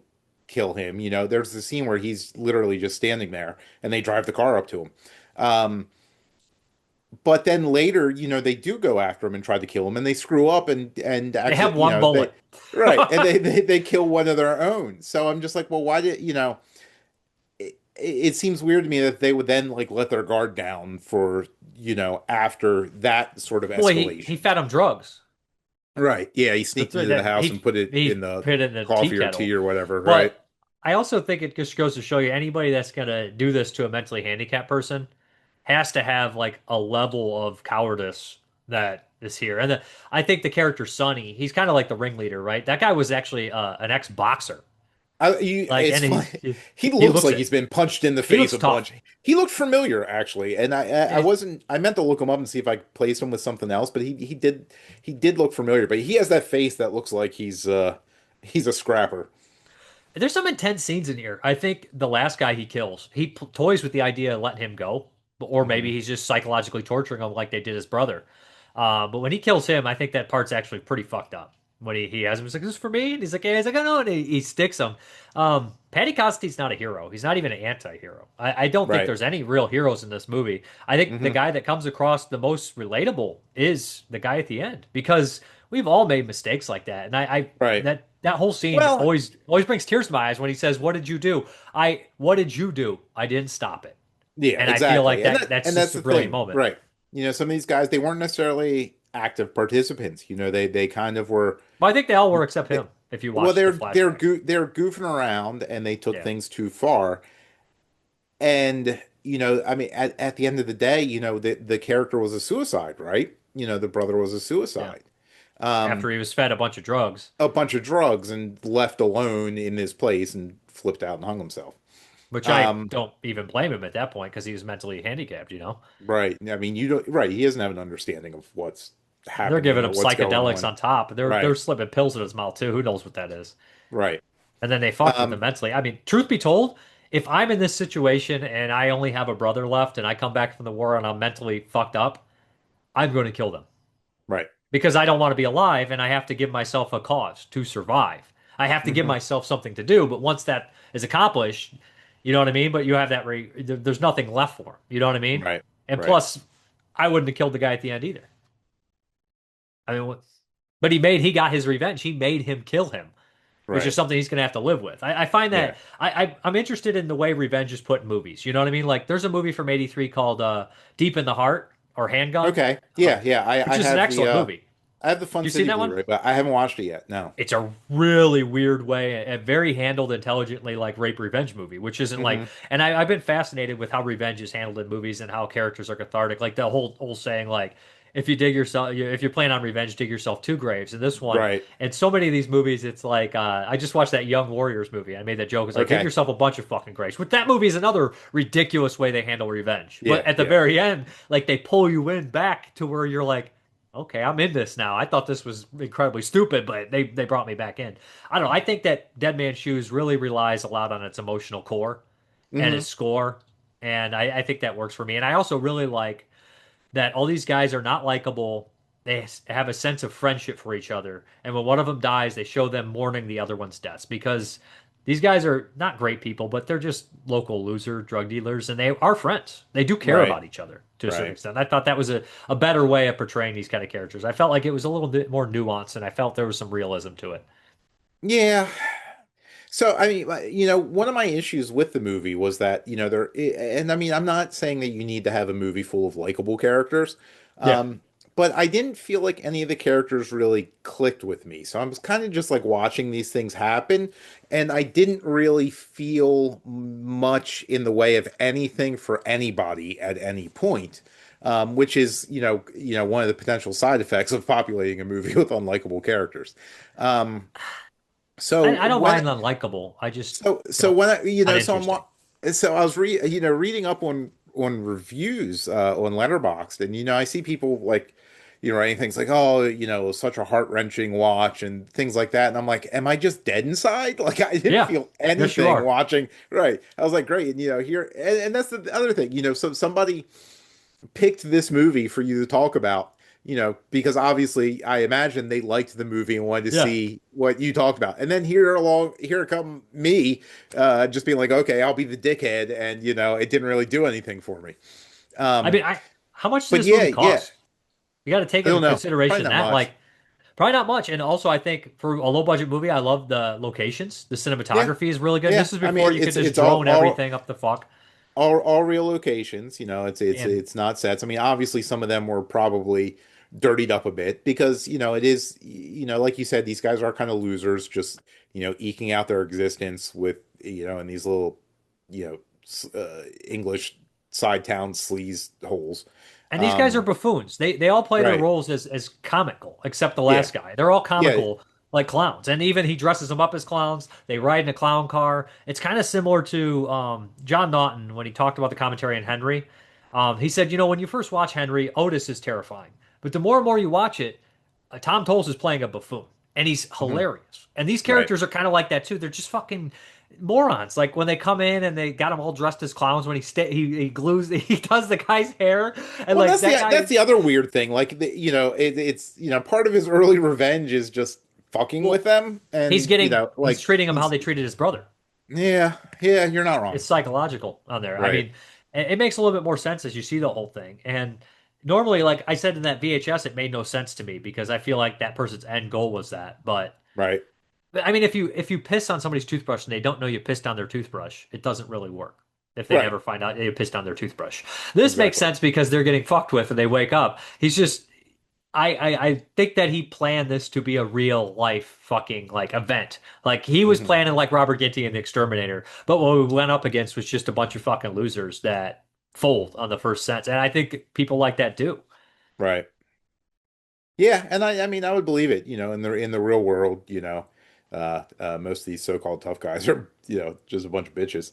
Um, and yeah, it's I don't know. I just at the end of it, I felt like, and maybe it's just a product of watching it so long after it came out. But I feel like it was just kind of a lot of I've seen this sort of stuff done and done better. What And movies done would you more say are better? interestingly. I don't know. As far as like revenge movies go, like the ones I named. I mean, Exterminator is I don't. I mean, it's feel not like, the same kind of revenge. Like, oh, you killed my brother. No, I'm coming after I you. feel like But this is dark and gritty. I don't mean the catalyst is what does it. I think like the dark comedy is in here, but I also think that there's an emotional core to it that I feel resonates with me that it maybe not resonate with that many other people because it's divided. People either love or hate this. It seems like yeah, right? yeah. And And I mean, and it was that emotional core never. I didn't get any of that. Like it didn't. Like I said, none of the characters really clicked with me, so I didn't really feel much about anything that was happening. Do you have a brother? I have a sister. Similar, you know what I mean? I don't know. I don't have a sister. I have And a brother. and yeah, I mean, if somebody hurt her, messed with her or something, would I murder them? Probably. Yeah, I mean, like I see the point. Right. Just like But yeah, as I was watching it, it didn't really click with me. And then and maybe it was a problem with me expecting it to be a little more exploitation-y. I don't know what I expected when I saw it. I saw it probably a couple years after it came out, so 2000, maybe like 2007 or so. So I didn't know what to expect. It's not a gory film, the kills aren't really, there's not really anything to them per se.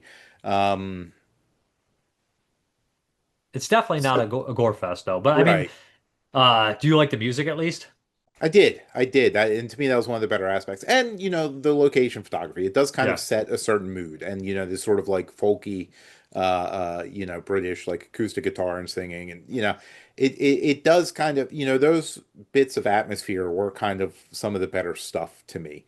And Constantine's great in it. I think his performance is top notch. Yeah. I feel like... And I don't know if I would have preferred if like it seemed like his character had more of a plan, really, because a lot of the times he's just like kind of walking around in broad daylight down the street, and I mean it didn't seem like I don't think he really cared if he got killed or not. Yeah, that's the whole point. You know what I mean? Like I think he expected it to be harder than it was, and I think he expected to be killed. You know what I mean? Mm-hmm. But I mean, those people like it's kind of odd how he just came front and center like that. And the reveal, I don't know if the reveal was super powerful or not. After you see it more and more times, like, did you register he was dead or not? Oh, I guessed it from almost the very beginning. Yeah, I Where feel like it has. I was, yeah, and I guess even more spoilers than our previous spoiler alert. Um, the fact that the brother was actually dead and not there Yeah. the whole time, as this guy's going out for his revenge. I can see why they did it, so that way the reveal would be, theoretically have more impact, because you'd be like, holy shit, he was just imagining, because that was, the whole part of his speech at the end. Like, did he cry out your name, or my Yeah, name? And he's like, he still does. So I like it's that. kind of That's good stuff.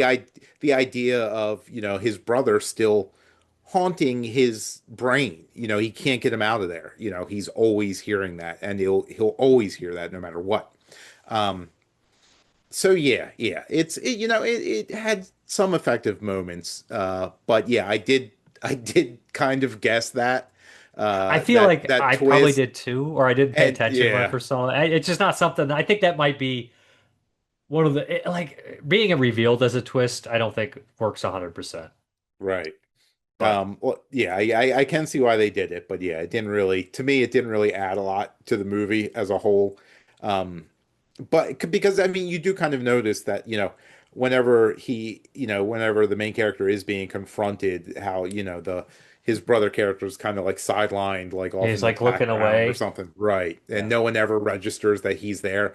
And, the fact that some of the earlier guys were like, "Oh, you know who I think he is? I think he's, Anthony's Anthony's brother, or brother. Anthony's Anthony's brother." brother. Yeah. Right. And it's like, well, no shit. You just fucking saw them there together. Like, so, Yeah. I mean, that was immediately kind of like, well, okay, that kind of cements that idea. Um, but yeah, I mean, overall, yeah, I was kind of surprised when I went on the Letterbox and saw just how high everybody but me seems to be rating this movie, which almost makes me kind of like reflexively just be like, wow, I like it even less now because everyone else seems to love it. What's the Um, movie, that last movie that got you emotional? Like oh, that touched you. Like that you're like, "Oh, that's powerful." yeah, I don't know. I mean, as I've gotten older, I've become like a fucking crybaby almost. It's ridiculous, like the No, amount of stuff. I feel the same Yeah, way too. Like, yeah, yeah. it's worse. I thought you were gonna say you got more stone face. No, it gets worse. No, yeah. The amount of stuff that will hit me in the feels these days is ridiculous. Like, it'll just be like the dumbest little shit. Like, oh, someone, deciding to go have lunch with their dad, or, just like, just like, or, or, someone sitting down with their dog and just petting it. I'm just like, it's weird what, Yeah, it's definitely that. and it's funny, when I was younger, I used to make fun of, older buddies of mine, when they were talking about like watching movies, and they'd be like, "Oh, I almost teared up." I'm like, "You fucking pussy!" Like, blah Yeah, blah that blah. is funny. And like now Old these guys get days, yeah, soft. When you get older, yeah, you get guys at least. I speak yeah, of that. Guys get softer. I think they do. yeah, 100%, yeah, because it's ridiculous now. I'll just be sitting there and I'll be watching something, I'm like, "You fucking idiot!" Like, go And it's on, always like lines get it that together. nobody else like resonates, like stuff like this. Always like tombstone lines and that stuff. Like the end with Doc always gets me. Thanks for always being there. When Wyatt says that, I always like, oh, that always Right, got me. But there's just stuff like that that right, wouldn't affect normal people. Like right. people wouldn't register any power in those scenes. I'm kind of disappointed you Oh didn't hell, like hell, it. man, I got a lot of friends. I I don't. know. That's a great one too. Right, yeah. Yeah, that's a great one. But no, Um, you don't hate it though. You don't think it's like abysmal. You're just No, disappointed. no. Yeah, and it's kind of, it was probably right down the middle for me. But yeah, I was expecting to at least have some sort of reaction to it. But honestly, like most of it, I was just kind of sitting there watching and just like, okay. So yeah, like for some reason, I never really got caught up in it. So Uh, like some of the accents are rough to hear. Some of them are real thick. well, it's funny because I almost, uh, because I streamed it on your thing, Yeah. and I tried turning on subtitles about 10 minutes in, and for some reason it screwed with the stream. Like the subtitles wouldn't come up, and it actually stopped the movie from playing, and I couldn't get it to restart again. Weird. I was gonna be like, oh, I guess I need to tell Dave, I can't talk about this one. But then yeah, when I turned the subtitles back off, it finally loaded back up again. Strange. I have a Blu-ray, so I don't even pay attention. Right. You know what I mean? Like I have a Blu-ray, but it has no features on it. It's a fucking. Oh really? It's what was that? Optimum releasing from UK. Okay. Fucking that Blu-ray's probably like 20 years old. That's funny. Yeah, and I don't think it hit Blu-ray over here. I think it was just that old Magnolia DVD. I used to have that. So who knows if they still have rights to it? Maybe it'll be one of the partner Vinegar Syndrome partner label some point, with some actual fucking features on there. Right. Be nice to this one would be nice to have context. I think would help. On this well, one. and especially because obviously with Paddy Considine in playing such a an integral role in its creation. I mean, he's the writer. Well, and you watch it like the little kids that play the one guy's kids, like those are. I don't know if they're his kids or nephews or something, but they have the last name Considine. Like you said, it's dedicated to someone in his family. I think, I feel like there was another name of his in there, but and obviously he wrote it and starred in it. So it does feel like it was kind of had a lot of his personal connection in it as well. So I would be kind of curious to hear his his outlook on the whole thing, or what kind of drew him to write that story. Was it based on something? Did he know somebody from his town where I actually did read something what kind of inspired him, but I can't remember exactly what it was. It was like a combination of things, and then they moved to this, and it eventually developed into this story. Right. It wasn't like somebody's like, yeah, they beat his brother. I mean, there's like some sort of inspiration and some truth to it, but I can't remember the details. Right. So it's kind of like, speaking of like British film at this time is so weird because Britain is one of the weird ones. Like Italy, it's like they were like, or Hong Kong, they were like top tier cinema producing so much stuff. And then the early 80s, Britain just stopped making fucking real movies. And like you had like Michael Murphy out there making and like stuff like and Death Shock. Like, you know what I mean? Like these weird ass movies that nobody else was really doing anything. And I guess in the early 2000s, they had more movies, of course, but they had like independent features. Ghostwatch was in 1992, but it just really weren't like the powerhouses they were when they had Hammer and Amicus and shit for like international sales, at least.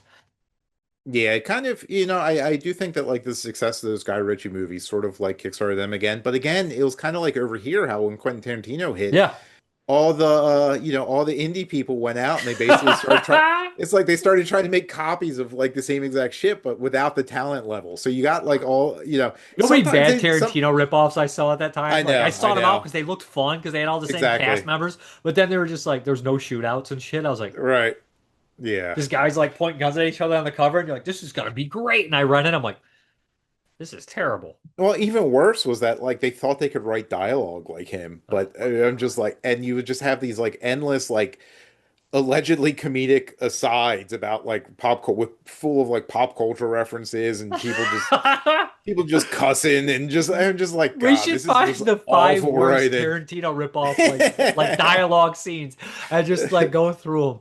Like I've seen some real bad ones. Like Brain Damage put out a couple of those that came out within the last like 10 years ago. I can't remember whether one was so bad where like the guy had his shirt blurred out, like it was a band that he was wearing. Like and they had to blur what the fuck? I was like a Metallica shirt or some shit. That's hilarious. Yeah, some of those, although some of them I do kind of want to rewatch. Like there's that Japanese one, Score, that I'm like, God, it was basically. It was by. Do you remember that movie Junk, the zombie movie Junk? Yeah, that Japanese zombie movie. Yeah, this was by this was by the director of Junk before Junk, and it's basically the same thing, bunch of gunfights and gangsters, but no zombies. So I remember it being kind of fun. There's an old Media Blasters DVD of it, and it was like I probably have it. I don't know what that is. I guarantee it's on my shelf as a Tokyo Shock DVD. Right, it is. And it's an early one, so I'm sure it looks like bad VHS. But I'm like, I kind of want to revisit some of that stuff just to see. And I mean, a couple of those Tarantino wannabes I did rewatch, and some of them are actually not like I Truth or Consequences. New Mexico is a blast, and Love of the 45 is pretty good. And I thought Things to Do in Denver While That's You're one of Dead, my all-time favorite movies. I was really surprised. I was really worried about rewatching that because I hadn't seen that since back then. It's a great movie. It's actually pretty good, right? Dude, Treat Williams in that movie. I am Godzilla and you are Japan. Right? He's fucking great. Like, they have real actors in the movie that could handle that kind of dialogue, and that's a great movie. I think did Tarantino say that's the best of them, or he hated that movie? He might. I don't know. I can't remember. Love and 45 might have been the one he liked. I don't remember. He said something, but sometimes you'll like Tarantino's movies are vastly entertaining, and I really like them almost every time I've seen. I love most of his movies, but like sometimes you'll hear his opinions, and just like anyone else, like he'll be like right 90% of the time, then like 10% of the time you're like every now and then you'll be like, what the fuck are you talking about? Right? Like Rituals. When he badmouthed Rituals, he was like, he's like, I hadn't seen it when it came out, and then like he badmouthed it on the Pure Cinema podcast. He's like, I liked the movie until they started fighting with each other. It's like, you've never been camping when something went wrong, have you? Right? Because that's exactly what the fucking happens when people. You start like if something goes wrong, you start resenting each other sometimes. Like, not everybody pulls together every second when it's not. You know what I mean? But I was like, I don't know. I thought Rituals was pretty fucking realistic. Yeah, and good, really suspenseful and intense. Yeah, good acting and I like. There's good stuff in that one. Like here we ran off. We're talking about Rituals. Well, we've come along. That's a far way away from Dead Man's Shoes. I mean, I love this movie. I know that it's not for everybody, and like, there's people that I know have good taste that just do not rate it very highly. A couple of my friends do not like this movie, and like the one thing I'm not understanding why he did what he does. I think that's like insane. I think I understand this guy's motives to a certain extent, pretty much dead on.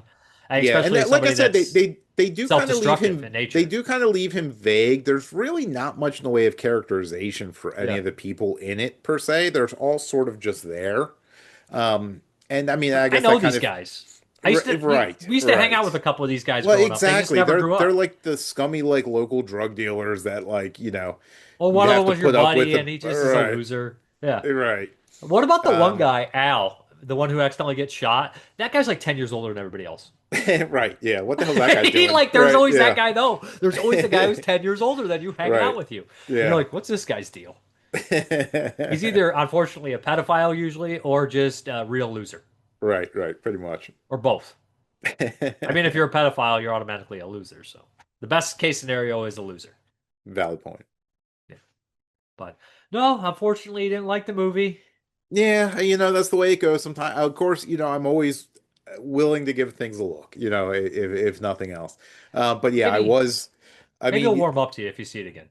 Possibly. And that is, it's certainly happened before. You kind of go into certain, sometimes you just sit down and watch a movie with a different mindset of, or a different set of expectations. And, the first time through, you're kind of like, oh, well, that didn't really do anything. And, you watch it again a decade later and you're like, holy shit, what the hell was I thinking? Murder Party. First time I watched Murder Party, I rented it, and I was like, that's not funny or scary. And then, like, I watched it, like, a couple days later, and I was like, oh, this is brilliant. This is fucking brilliant. Funny. And then like, Blue Ruin came out, and I was like, this guy's the guy. And then Green Room, and I was like, I don't like this. And then I rewatched Green Room, and I was like, oh, this is brilliant. Like, you know what I mean? Like, I must have missed something in Green Room. I think I was just expecting something else. But then I think it probably Green Room might have pissed me off. When a couple things happened, would have happened, and I just maybe never got over it. You know what I mean? Until I watched it the second time. Yeah. Green Room's fantastic.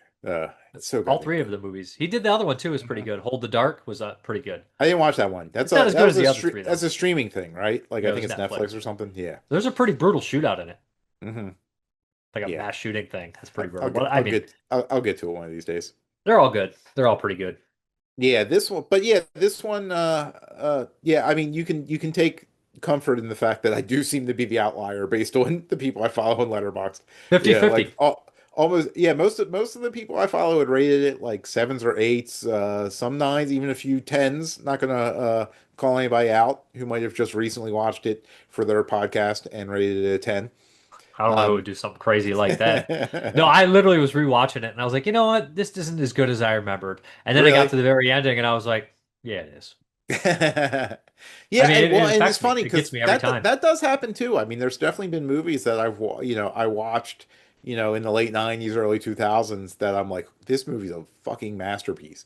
And then I watch it again, all these years later, I'm like, God, that was kind of boring. Like, what's up with this? You know what movie I don't think is very good and people love it? The Crow. I just think it's a mess. I don't hate it. It's a mess. Me and some buddies hooked school the day that The Crow came out because we were so excited to see The Crow. And we were like, fuck yeah, we're taking all, we're playing hooky and, come to find out, and this was back in the days you couldn't just look up times on the internet. Like you had to literally like either have a newspaper or Yeah. call movie theaters to find out the times. None of the theaters in my county had show times during the day. So I'm just like, we're like, are you kidding me? But we were so determined to see it before everybody else that we drove, like, I drove us like an hour, like probably a little over an hour away from where we lived, just to go to this one mall that had a movie theater that had a showtime of it during the day. So we could say that we saw it during the day. Because otherwise, it's like, what the hell's the point of being hooking? Yeah, you just skip schools for no reason. Right. And we absolutely loved it. And that stayed with me until sometime probably in the early 2000s, maybe like 2005, maybe even 2010. It was on cable, and I'm sitting there watching it, and I'm just like, I'm like, this is garbage. I'm like, this is hot garbage. And I'm like, God, how did I think this was like amazing? I was so, and at the time, I'm like, oh, David J. Scow wrote it, and he said, he's going to have these John Woo things, and it's Brandon Lee, based on a comic, and it was all this. I couldn't believe the about face I did for it. So I did buy the 4K when that 4K came out, with intentions of rewatching it sometime, but I've been really scared just because of those, that little bit that I spent with it on cable not that long ago. I'm like, oh God, like how am I going to feel about it this time? I mean, can you even keep a straight face saying it can't rain all the time? Can't rain all the time. Yeah, dude, like I had this soundtrack tape, and we were jamming out to that shit. The soundtrack's pretty good, I bet. Like I bet there's some Nine Inch Nails on there and shit. It's all sorts of like 90s grunge. Yeah, it was like Stone Temple Pilots and Nine Inch Nails and all that stuff. Yeah.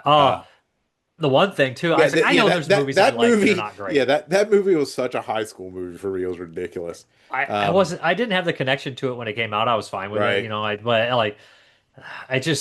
get it. I was it's older. So angsty. It is. It so fucking is. Like, yeah. And if angst isn't comedic, like Heathers is angsty, but it's hilarious. Like Heathers is brilliant in this dark comedy. Like you have to handle the only guy who can like handle teenage angst, even though it's a little ironic, I would say to a certain point. It's definitely ironic. Or comedic or absurdist, I would say. Greg Araki handles teenage angst perfectly, and when I watch like Totally Fucked Up, I'm like, this still works for me somehow. Well, and Winona Ryder has that line in Heathers, my teen angst has a body count. No, it's like I love that it's just like self-aware of its ridiculousness. Because like if you're not a teenager, you cannot understand a teenage mentality. And when you try to write like a teenager, you just end up like a later day Wes Craven movie.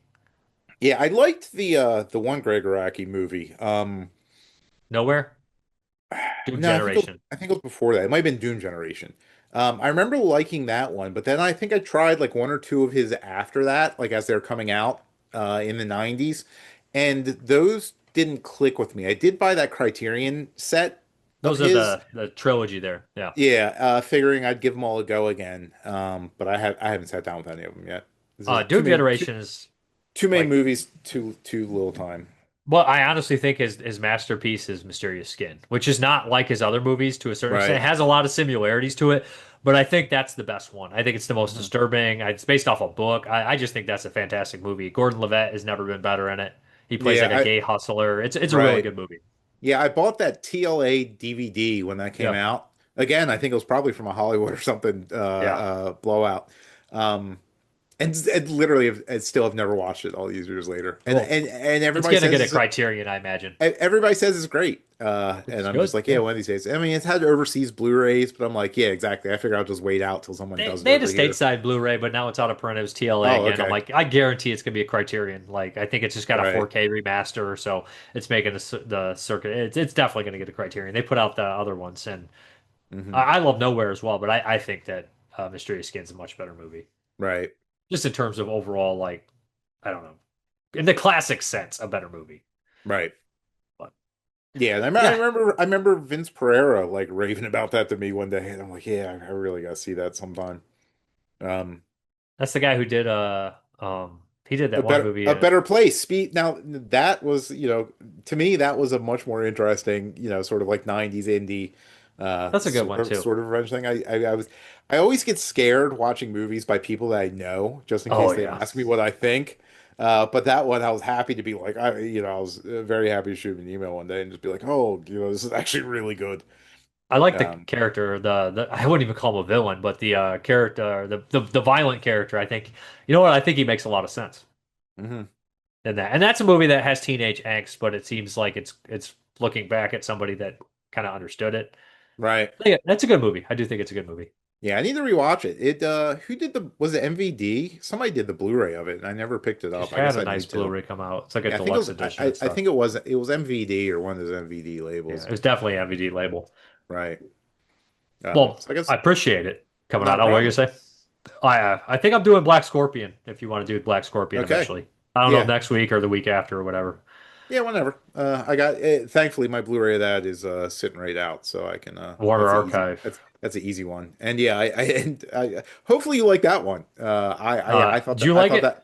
Yeah, I did. And I'm gonna hate it on purpose. So I'm just gonna make shit up. Right? Yeah, just be a dick. I'm like, the Black Scorpion looks so fake. Why couldn't they get a real Scorpion? Stop motion is fucking garbage.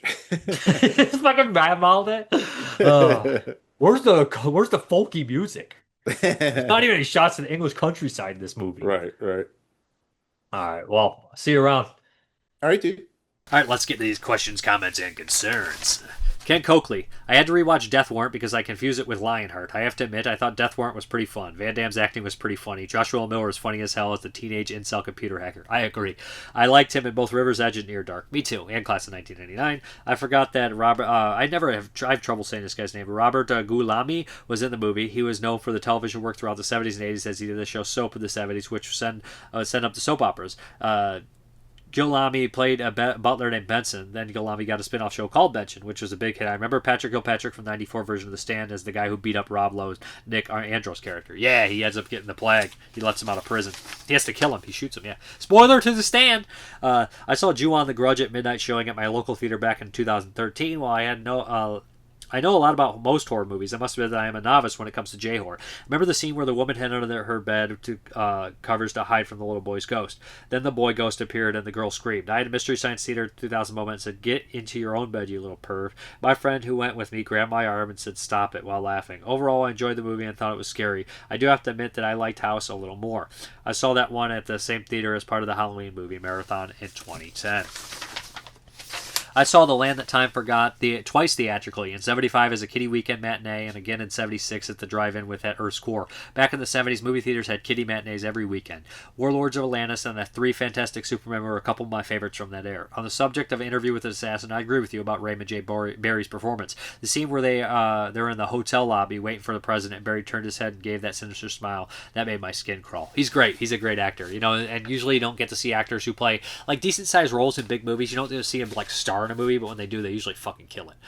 Beyond Sour's Ground, it was Severin that soft announced both Young Warriors and Don't Go Near the Park literally years ago at this point. They even hosted public screenings of both films. As soon as you started reviewing Young Warriors, I was going to ask if you knew what happened with those releases, since there's been no word on it. But I'm assuming something actively prevented those releases from happening because they aren't any Region B releases of those films either. Don't Go Near the Park is a frustrating one for me because I've always passed over the Dark Sky Films DVD back in the day, and it's only film from the original 72 Section A and the video nasties that I don't have on DVD or Blu-ray.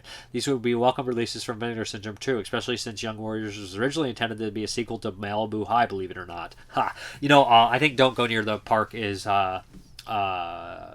Elements. I think it's an Element issue.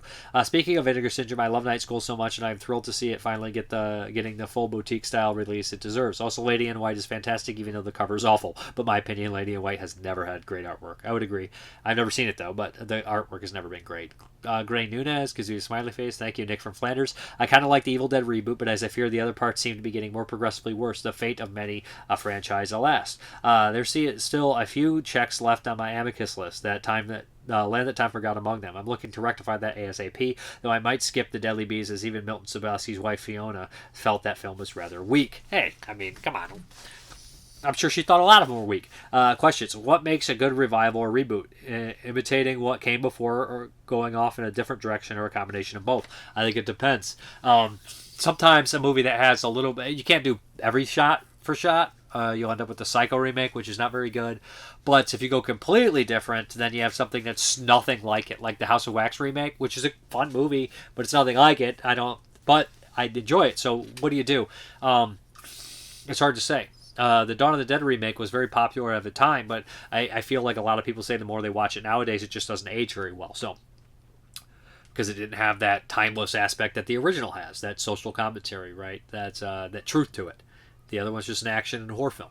Not much to it, but it's hard. It's hard to say. I think it depends on the movie, to be honest. I think it really does. I don't think you should hold it to completely to the same. I think most people always say you want to do something different, but keep the spirit of the original. Some fucking vague term like the spirit, and that's so easily that you can interpret that any way you want. So it's a hard question to truthfully answer.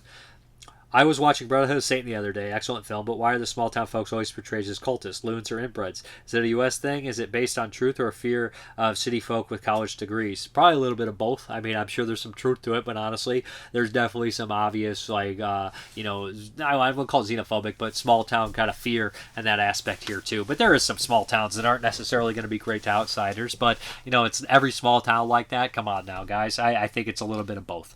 Or more so one. It's just the exploitation of exploitation style stuff, you know what I mean, than anything. It's the fear of what you don't know, being an outsider. Should indie film companies, insofar as they still exist, make use of AI to make up for the lack of budget, or is AI the devil's tool and an easy way out? Huge question to ask. I don't know. It's going to happen eventually anyways, I guess. It depends. If something becomes too heartless and AI looking, I won't watch it. That's just the way I'm going to have to do it. I'm going to play it ear by ear. Till the next show, God willing, don't let them replace you by AI Dave. It just wouldn't be the same. That'd probably be better.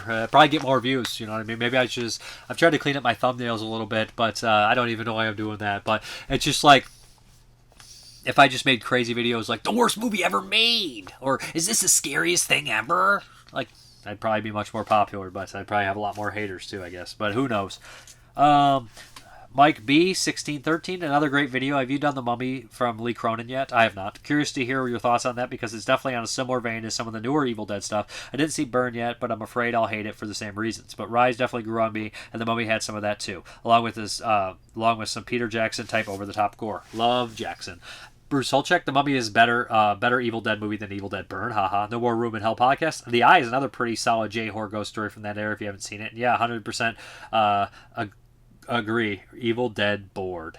Yeah, Isaac, I've seen that the Eye, but I believe it's Ty, Mike. And he says, could be. Sometimes I lump those all together. I have a similar approach. I would somewhat agree with that. Jesus Pinato gives me the muscle thing. Thank you. Beyond's 55. That's an awesome VHS cover of I Come in Peace. Of course, I come in peace.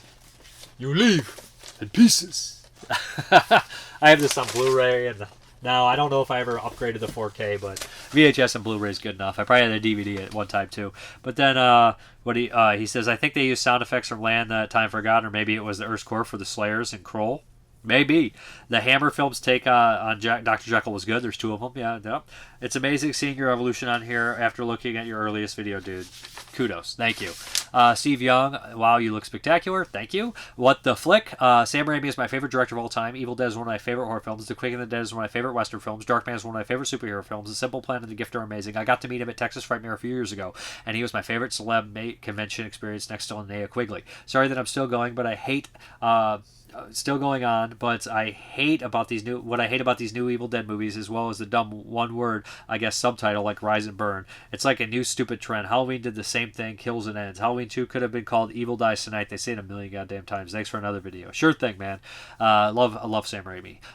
Beyond's great. Beyond's 55. Simple Plan is so good. And he asked, what's your take on Crime Wave? I think it's underrated. What the flick? It's a fun flick for sure. It's not among my favorites, but it's definitely a good one. I would agree with that sentiment. Death Rattle, would it be possible at the end of your movie reviews to say how and where you watch these films? Example, female teacher raped twice raped. Can't find it anywhere. LOL. Well, I have memberships to some torrent sites that are very old that kind of put up stuff that you can't really get. And it's invite only. I don't have any invites. And I don't want to blab it out widely, but send me a message. I might be able to help you with some movies. I don't like getting movies that are widely available or anything like that. But movies that are impossible to find, will find like that. So Collectus, I was really disappointed by Evil Dead Rise, so I'll just skip Burn, just like I skipped Scream 7. Audio loves 1976. Doug McClure was a staple in old Western TV shows, most notably The Virginian. As referenced, my generation probably best remembers him as the affable sheriff from the 80s sitcom Out of This World. Fun fact, his daughter Tane McClure is also an actress-singer. She sang You Got Me Burnin' from The Terminator and used to be married to Jonathan Crane from Journey. She also co-starred in the Klaus Kinski horror flick Crawl Space. Oh, that's very interesting. Bruce Holecheck. Tane McClure has a decent, pretty diverse career, song on the Terminator soundtrack? Question mark, but I mainly remember her for tons of late night Skinamax titles in the mid to late 90s. Audio love. Oh yes, me too, definitely. She was also in that hilariously racy Showtime series of the 90s called Sherman Oaks. I believe it's streaming on or on YouTube, and I highly recommend you watch it if you haven't seen it. It was frivolous fun, but some of the subject matter and topics dealt with were ahead of its time. She also had a small part on her father's show, The Virginian, wherein she was a little girl. Way Up Dude gives me a thumbs up. Thank you, Ms. M. Hubs. The best part of Old Denver was a Bruce Campbell cameo. I don't even remember spot name, but I guess it's a picture. Dulux 7283, nice. Like the glasses, awesome video as always. Thank you. As usual. Ilk Vomit, man, I hope before Peter Jackson retires from directing that we get at least one more final splatter film from him. Hell, I'll settle for Dead Alive remake by him, to be honest. Me too. Fingers crossed. Bruce Holecheck, I remember him expressing a desire to go back and shoot something no budget again, but just for fun, after helming the massive Lord of the Rings trilogy, but then he got to King Kong and the Hobbit films, and that seemed to fall away. He had recently hinted that he was going to be doing something else in the Dead Alive world, but I haven't seen any elaboration. Travis Linscomb, glad you came back, Bruce. I hope you guys keep them coming.